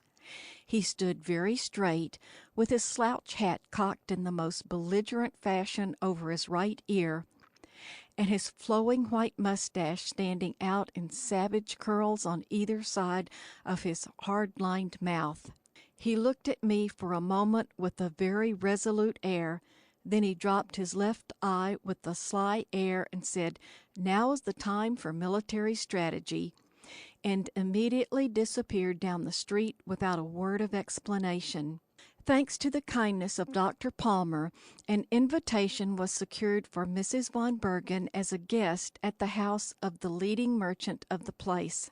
His house boasted of the oriental magnificence of a spare bedroom, and in this chamber Mrs. von Bergen sat down to confer with the only lawyer of the place about the title deeds to her property. This lawyer, who belonged to a much better family than is ordinarily found in the mountains, received an education in Charleston.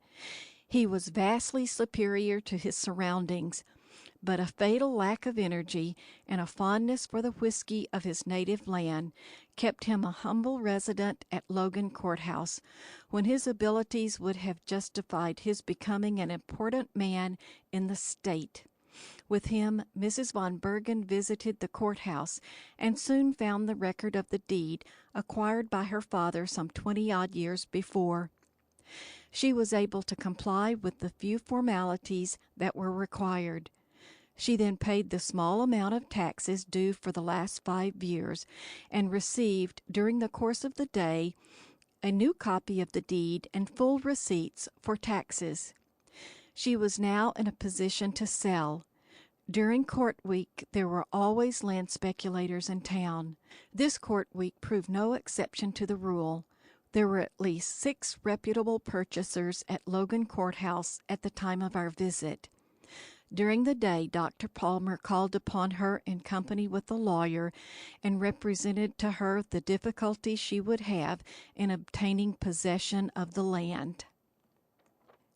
Chapter 11, Part 4. It was then Mrs. von Bergen made an heroic resolution, which was fully in keeping with her character. She proposed to visit the land herself, and to make an appeal to the squatters personally, to see if she could not persuade them to leave peaceably. No arguments of the doctor's could change her decision. The philosophical Irish speculator became very much excited as he talked with her. "Do you know, my dear madam," said he, "that these people are not human beings? They have no sentiments to which you could make any appeal.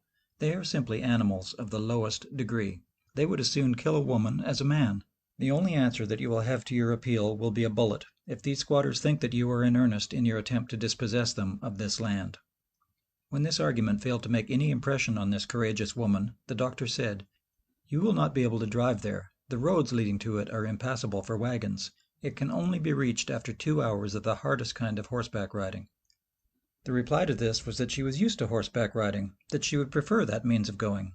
Mrs. von Bergen said to me, "Of course I cannot ask you to go and assume any risk."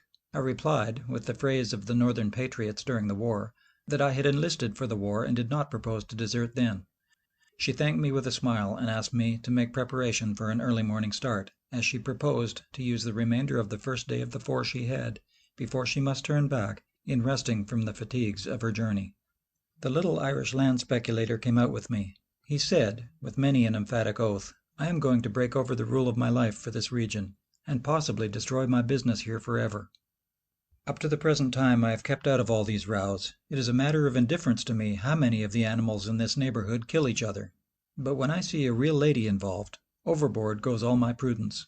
I will stand by you, my boy, throughout the whole affair, and if a hair of that lady's head is harmed by any of these outlaws, I will start in to shoot and kill, myself, until I make a record equal to any man's in the county." I thanked the enthusiastic doctor for his support. I then went back to the hotel and engaged horses for the next day. This was accomplished with great difficulty. It was not possible to secure any guide. There was no man in the town who could be hired for love or money to direct a party of strangers in the direction of Sam Hatfield's house. The little doctor heard of my inquiries and came to me, saying, "I know this country like a book. You will need no guide with me along." "Then there is not the slightest prospect of your changing your mind?" "Not the slightest. When was there ever an Irishman who could resist the luxury of doing a foolishly reckless thing, which at the same time endangered life and everything he has in the world, to go through with a fight?" Captain John continued to act in a very mysterious manner. He did not appear at the hotel until 8:30 that evening. When he came in he was beaming with satisfaction. Military strategy was his sole subject of conversation. He kept very close to reminiscences of the war, however, and of the great things he had done in the past. He seemed to have quite forgotten all about Mrs. von Bergen. He did not make the slightest allusion to her or her visit. I left him smoking over the fire, talking with 2 or 3 of his associates. I did not tell him until just before I retired of our intention to make an early start in the morning. I asked him this to see if he would be willing to go along with us. My information seemed to greatly excite him. He said, "Oh, you may be sure I will go. You should have told me this before." Then, with an air of military severity, "I want you to remember that I am the military commander of this expedition, and its success depends upon absolute obedience to my orders, and upon your doing nothing without consulting me. I don't think much of this expedition going out in the morning, but if you will follow my advice you will delay the start until noon, and then go the road that I will take you, and we will have that place cleared free and well, you may be sure." I thought it well to humor the captain. I knew that he was a great authority in that country, possessed a careful knowledge of the people and their ways, and I had some faint belief in his capacity for military strategy. At any rate, I thought enough of the captain's suggestion to delay the start until noon. This was made easy by a pretext that horses could not be obtained before that time. We set out at precisely 12 o'clock from Bunce's hotel, where the horses had been brought up.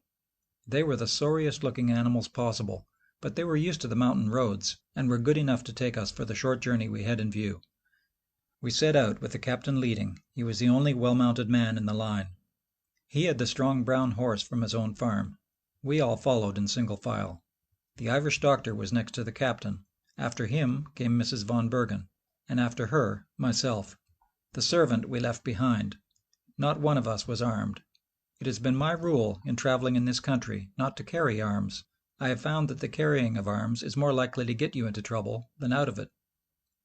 The road taken by the captain was even worse than the one over which we had come to the Logan Courthouse. It was impassable for wagons of any kind. It would suddenly pitch down steep declivities into roaring streams, and then wind along over sharp rocks and under overhanging branches of dense masses of trees. The course was a natural one made by the mountain streams. We simply followed them, winding in and out over the banks, and crossing them from one side to the other, as we were turned to the right or left by the numerous obstacles encountered.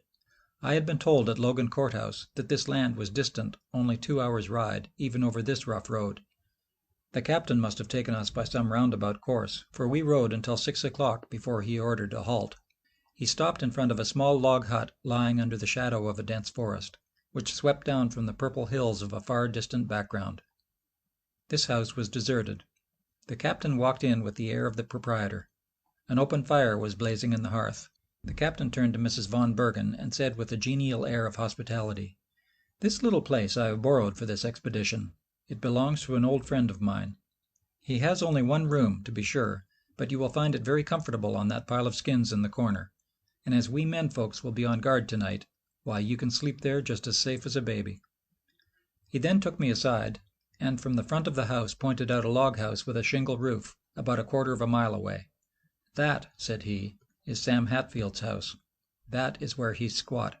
He's got 10 men with him, for he has received a warning that some of the McCoys were after him, and he has laid in a stock of ammunition and is waiting for the boys, who have been threatening to cross the river most any night and wipe him out. They owe him one on account of his killing about 3 weeks ago, Dave McCoy, when he was out fishing in Tug River.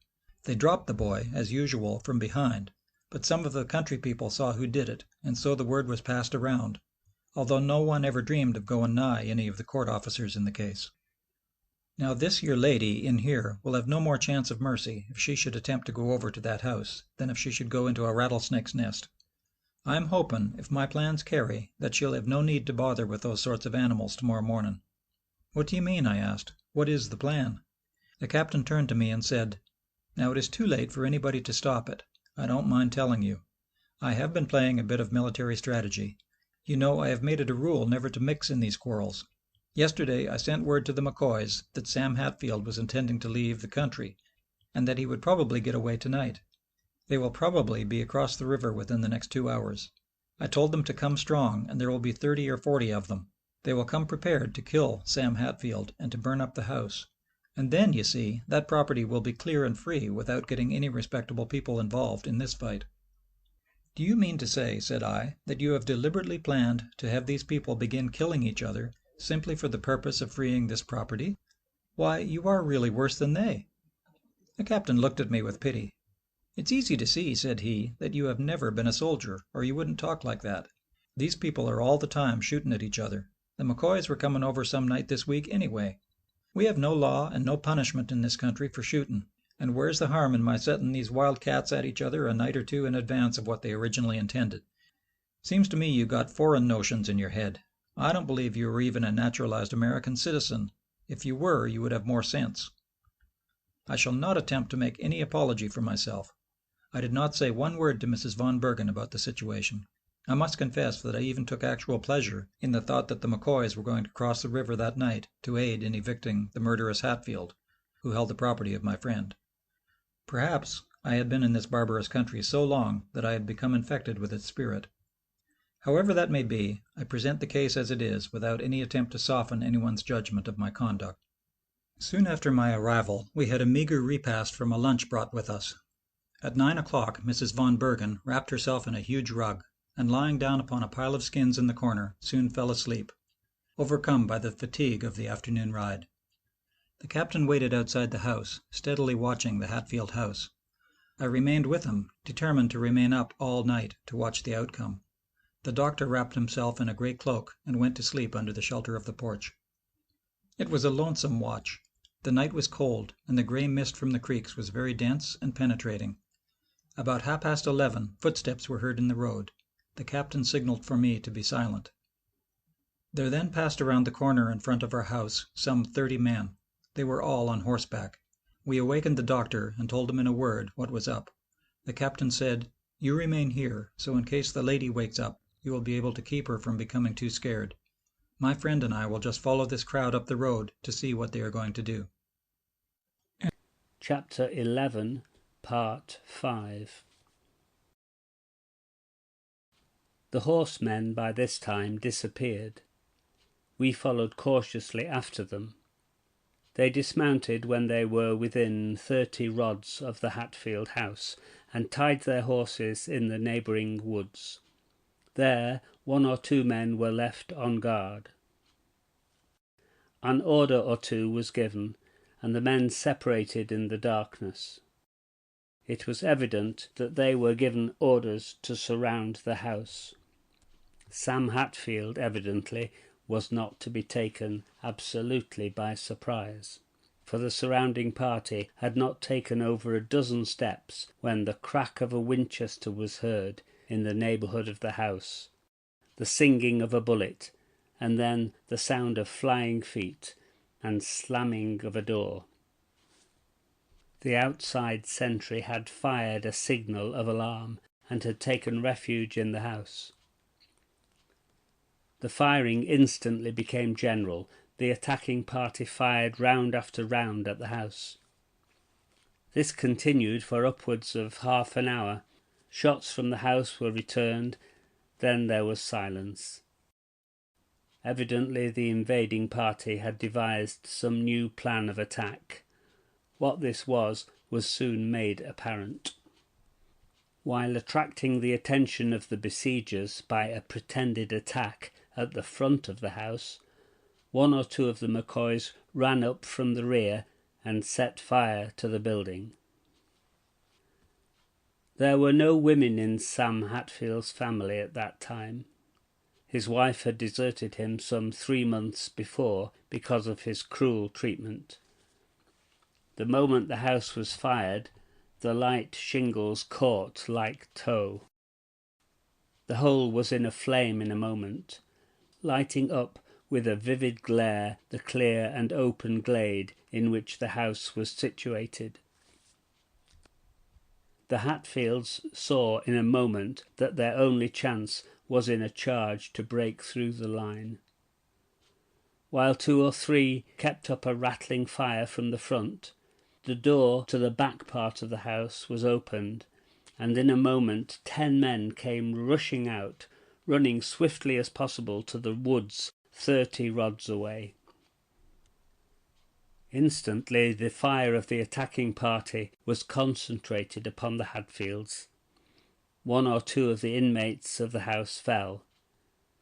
Just as the party reached the woods, a 3rd Hatfield was winged and dropped to the ground. The firing ceased when the survivors of the party reached the woods. We were not near enough to hear what was said. The leader of the attacking party had the 3 bodies brought together and laid in a row. We were not near enough to recognize any of the fallen, and the captain would not listen for a moment to my proposition to walk up and inquire. He said, "Those gentlemen are engaged in a very serious business, and no matter who comes up now, he will simply be regarded as a spy, and the safest thing for us to do is to get back to that house and get off of this year road."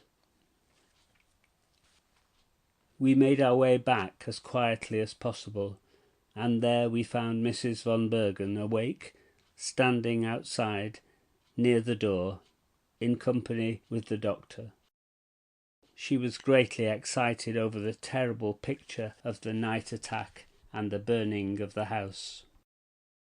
We explained to her what had occurred, without suggesting the captain's share in the performance. The doctor said with a very grim smile, "Mrs. von Bergen, your mission here seems to be very successful. The squatters on our property seem to be swept away, and if I could have any assurance of the Hatfields' leaders that none of them would ever come back to that property, I would buy it of you." The doctor added, "The Hatfields will shoot and kill, but they won't steal or lie." Squatting on other people's land they regard as a natural right, but I never knew a Hatfield to break his word. If one of them should say he was going to kill me, I should go out and select my place in the family lot to get ready. They have a strange way of keeping their word under all circumstances. None of us thought of sleep after this horrible affair, which from the beginning to the close had occupied fully 2 hours. If I had more imagination, I suppose that I would be able to give you a very dramatic picture of this scene. But I can only tell it in my plain way, and leave it to you to supply what is necessary for the picture from your own imagination. About 2 o'clock, startled by hearing the tramp of a horse's feet outside, and then a call of "Hello!" the captain went to the door and answered back, "Hello!" Some words were passed between him and the outside caller. He disappeared for some moments in the darkness. Then he came back hastily and said, "Do you know who's outside? It's Sam Hatfield. 2 of his friends have got him here on a horse. He'd been very hard hit, but the boys got him away, and just now they are looking for shelter. He's bled a heap, and they think unless they can get him in near a fire right away and get some liquor down his throat, he will die. I ran in here just to warn you, for they're coming in here slow." A moment after, the door opened again, and there entered 2 brawny mountaineers with Winchesters on their backs, one man supporting the head and shoulders, the other carrying the feet of the wounded man. He was placed in front of the fire and propped up by a rug. I have a good deal of experience in the army, and I examined the wounded man with a great deal of interest. He'd been shot in the side, he'd bled profusely, and it was evident from his condition that he was also bleeding inwardly. The chill which he felt outside was the coming rigor of death. I suppose a dramatic writer would find much material for a picture in the scene which was presented around this dying man. Here at his right, kneeling with the devotion and attention of a sister of charity, was one of the most refined and accomplished women of Vienna society. The Irish doctor was on the other side, feeding the wounded man teaspoonfuls of whisky through his blue lips and set teeth. I kept my hand on the wounded man's pulse. 2 mountaineers stood back with their hats doffed. From the expression upon their faces, I realized that our opinion of these mountain fighters had been too harsh. Certainly men could not be entirely bad who looked with such loyalty and tenderness upon the face of a dying comrade. After a few moments, the stimulation had its effect. The dying man revived and looked with true mountain suspicion at the unusual faces around him. His dimmed and blurring eyes cleared with a look of recognition as he recognized the Irish Dr. Palmer. "Hello, Doc. Is that you?" he said. "What are you doing here?"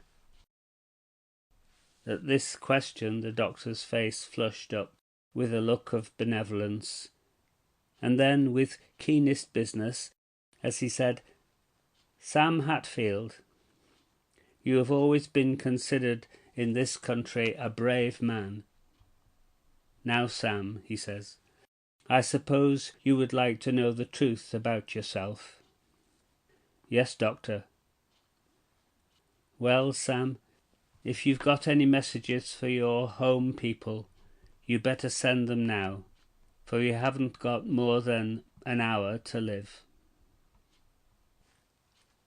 The wounded man's face never changed. He listened as if he had received the most indifferent information. He looked to the tallest of the mountaineers who was near him, and he came instantly and bent over him. The dying man said, "It was Jefferson McCoy who led the attack on that house. I seed him as he came up in the light. You pass around the word for the boys and see that he is wiped out within the next 24 hours. That is all I ask of you fellows." He then turned to the doctor as if he had arranged all his earthly affairs and was ready to proceed with a clear conscience to the other world for judgment. Then the doctor said, "Sam, I want to ask a favour of you. It isn't much."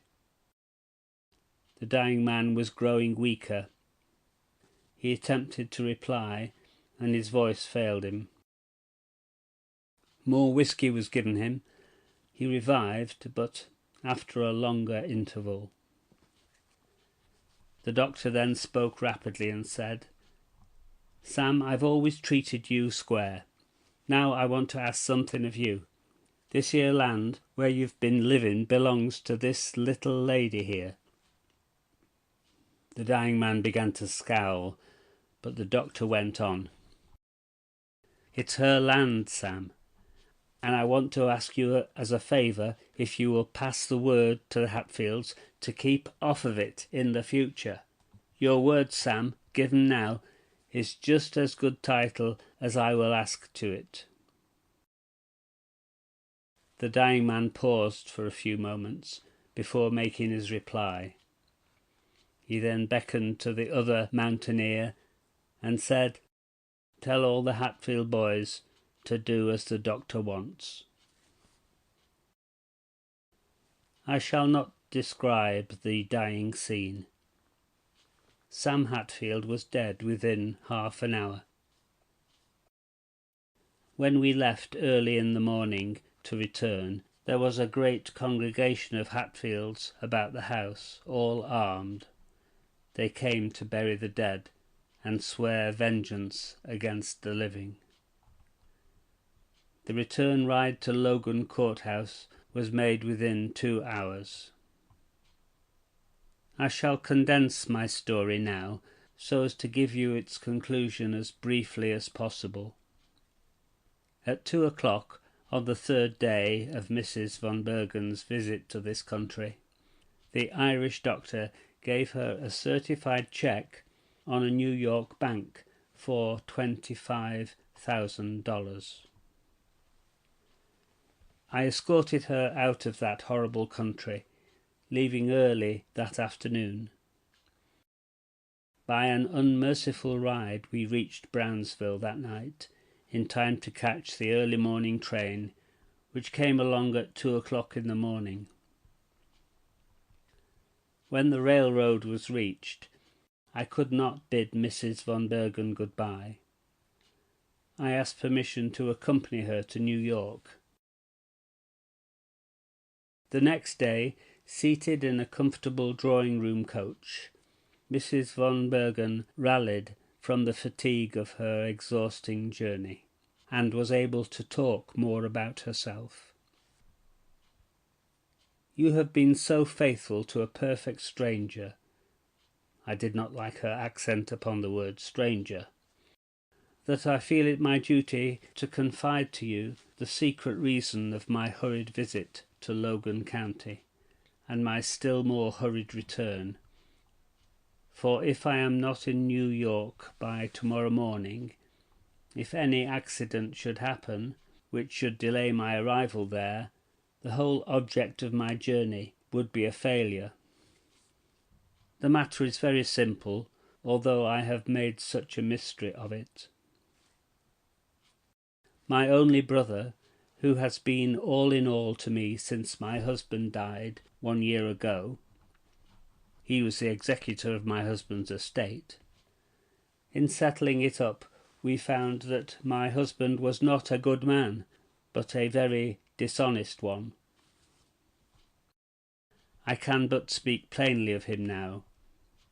He had begun a series of fraudulent transactions in which my brother had been involved through his confidence in my husband. When my brother discovered the fraud, he sold everything he had to take up my husband's forgeries. He was able to get up the greater portion of them. The balance, amounting to $15,000, is due tomorrow.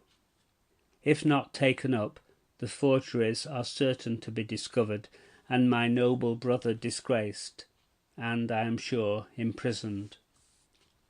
I know he would not survive such disgrace, but would kill himself sooner than endure such injustice. I came here as a last desperate resource to save him. I've been delayed beyond measure. How his heart must be bursting with the agony of suspense. He must have given up all hope by this time. The next morning we left the train at Jersey City at 7 o'clock. The banks were not open until 9. It would have to be sharp work, as 9 o'clock in New York is 2:30 in the afternoon Vienna time. The banks there close at 4, just 1 hour and a half to reach him. I tried to get my companion to take some breakfast as we waited, but she could only swallow a cup of coffee. Pallid with fatigue and lack of sleep, she would not rest until we had reached the bank of Kessler and Co., where I was known. At 9 o'clock sharp, after an hour's waiting in the street, we entered the bank. I explained to the alert cashier, whom I knew, in a word, "Ask no questions," said I, "but prepare a cable credit on Vienna at once for instantaneous transmission of $15,000. It involves a question of financial honor. It must be there before the banks close." "It will be," said the alert clerk, without the least sign of excitement. Thank God for the Atlantic cables, and for alert cashiers who understand with half a word. An operator in the bank opened his instrument and called the cable office. Click, click went the instrument, and then, under special instructions, the following message was rushed through to Vienna, via Havre and Paris. Rothschilds and Co., Vienna. Place to credit Caspar Steinmetz $15,000. Kessler and Co. Caspar Steinmetz, 8 Blumenstrasse, Vienna. $15,000 to your credit at Rothschilds. Kessler and Co. 2 hours later, Mrs. von Bergen shed tears and nearly broke down as she received the following: Mrs. von Bergen, Albemarle Hotel, MY. Saved. God bless you. Caspar. The commercial traveller was silent for a moment, and then he added, "I saw my fellow countrywoman on board one of the German Lloyd steamers the next day. I watched her through blinding tears as she waved her hand free from the deck of the swiftly departing vessel." He then added, "I have never seen her since." Then, after a moment, "But I hope to soon. This is my last trip to this country. Through some kind influence I have been restored to my former place in the army, and I have enough saved now to sustain the place. By this time next month I hope to be in Vienna with my old uniform upon my back."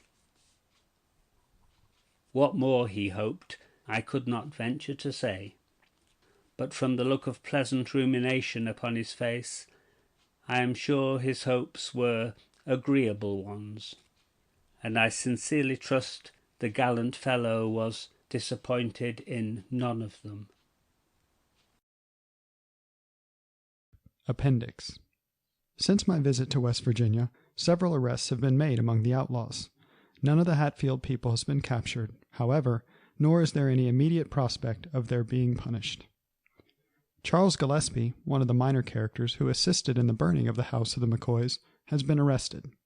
Ellis Mounts, who is accused of having murdered the daughter of Randall McCoy during the night attack upon the latter's house, has also been captured. Gillespie has made a confession, which will be used as evidence to capture others. It is as follows.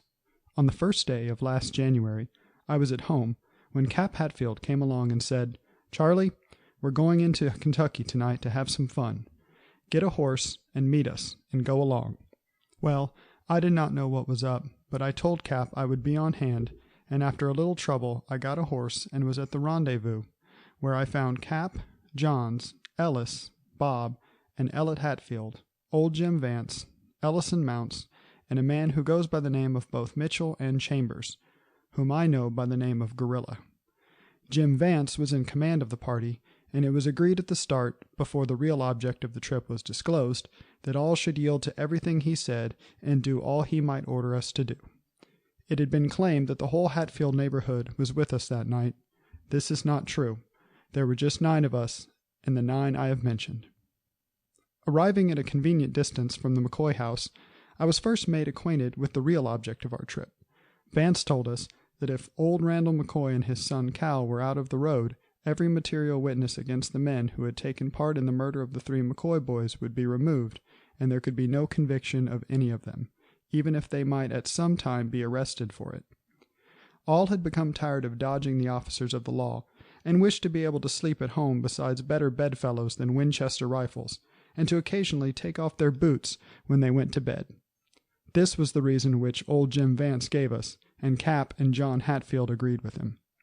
Well, we determined, if the family would not come out when we should warn them to shoot through the windows and doors of the house from the ends and sides, with our Winchesters volley after volley, until all inside would be either dead or disabled. The only reply the McCoys made to our demand to come out was to bar and barricade the doors and prepare to fight us till the last. We shot through the windows and doors, and our shooting was responded to by old Randall and Cal, the former with a double-barreled shotgun and the other with a Winchester. We had to be careful, as both were very good shots. I must tell you right here that I was not one of those who were doing the shooting. Me and one of the other Hatfields was put out along the road to act as guards to see that no one came up or that no one got past us. We never went near the house until the house was burning and all was on their way back to the Hatfield's house.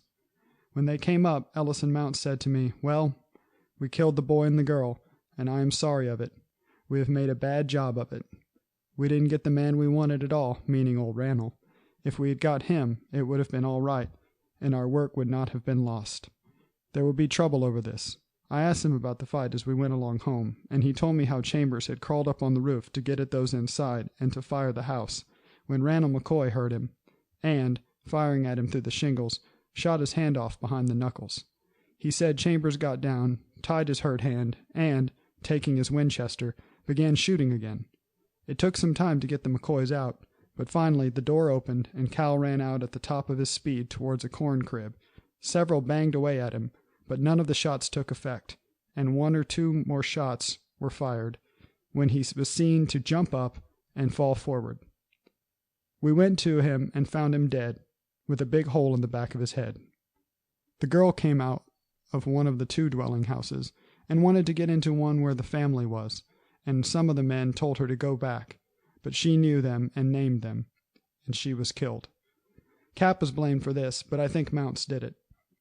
I could not find out who struck old Mrs. McCoy with the butt of the revolver, but I think Mounts did this too. The hammer of the revolver penetrated her skull, and when she fell, several of the men jumped upon her, breaking her ribs, and when they left her, thought she was dead.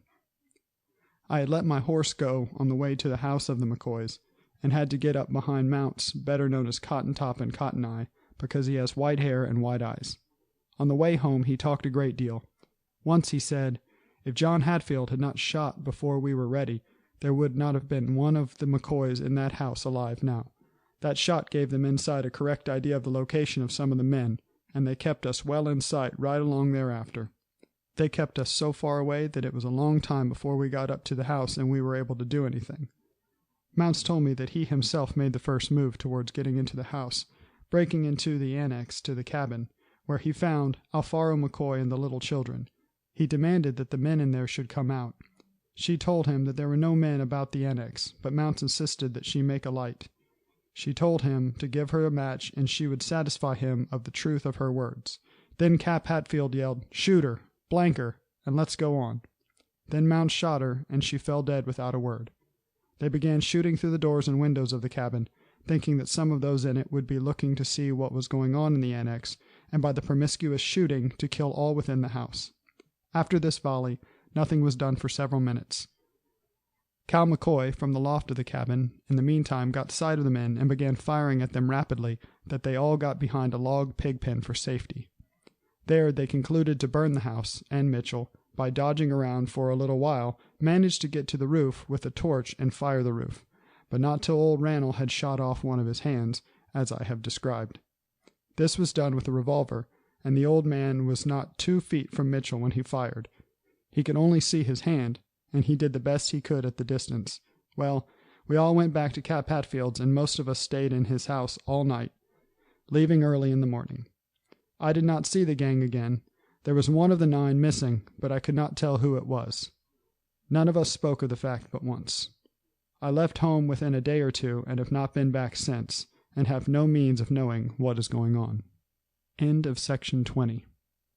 End of An American Vendetta, a story of barbarism in the United States by T.C. Crawford.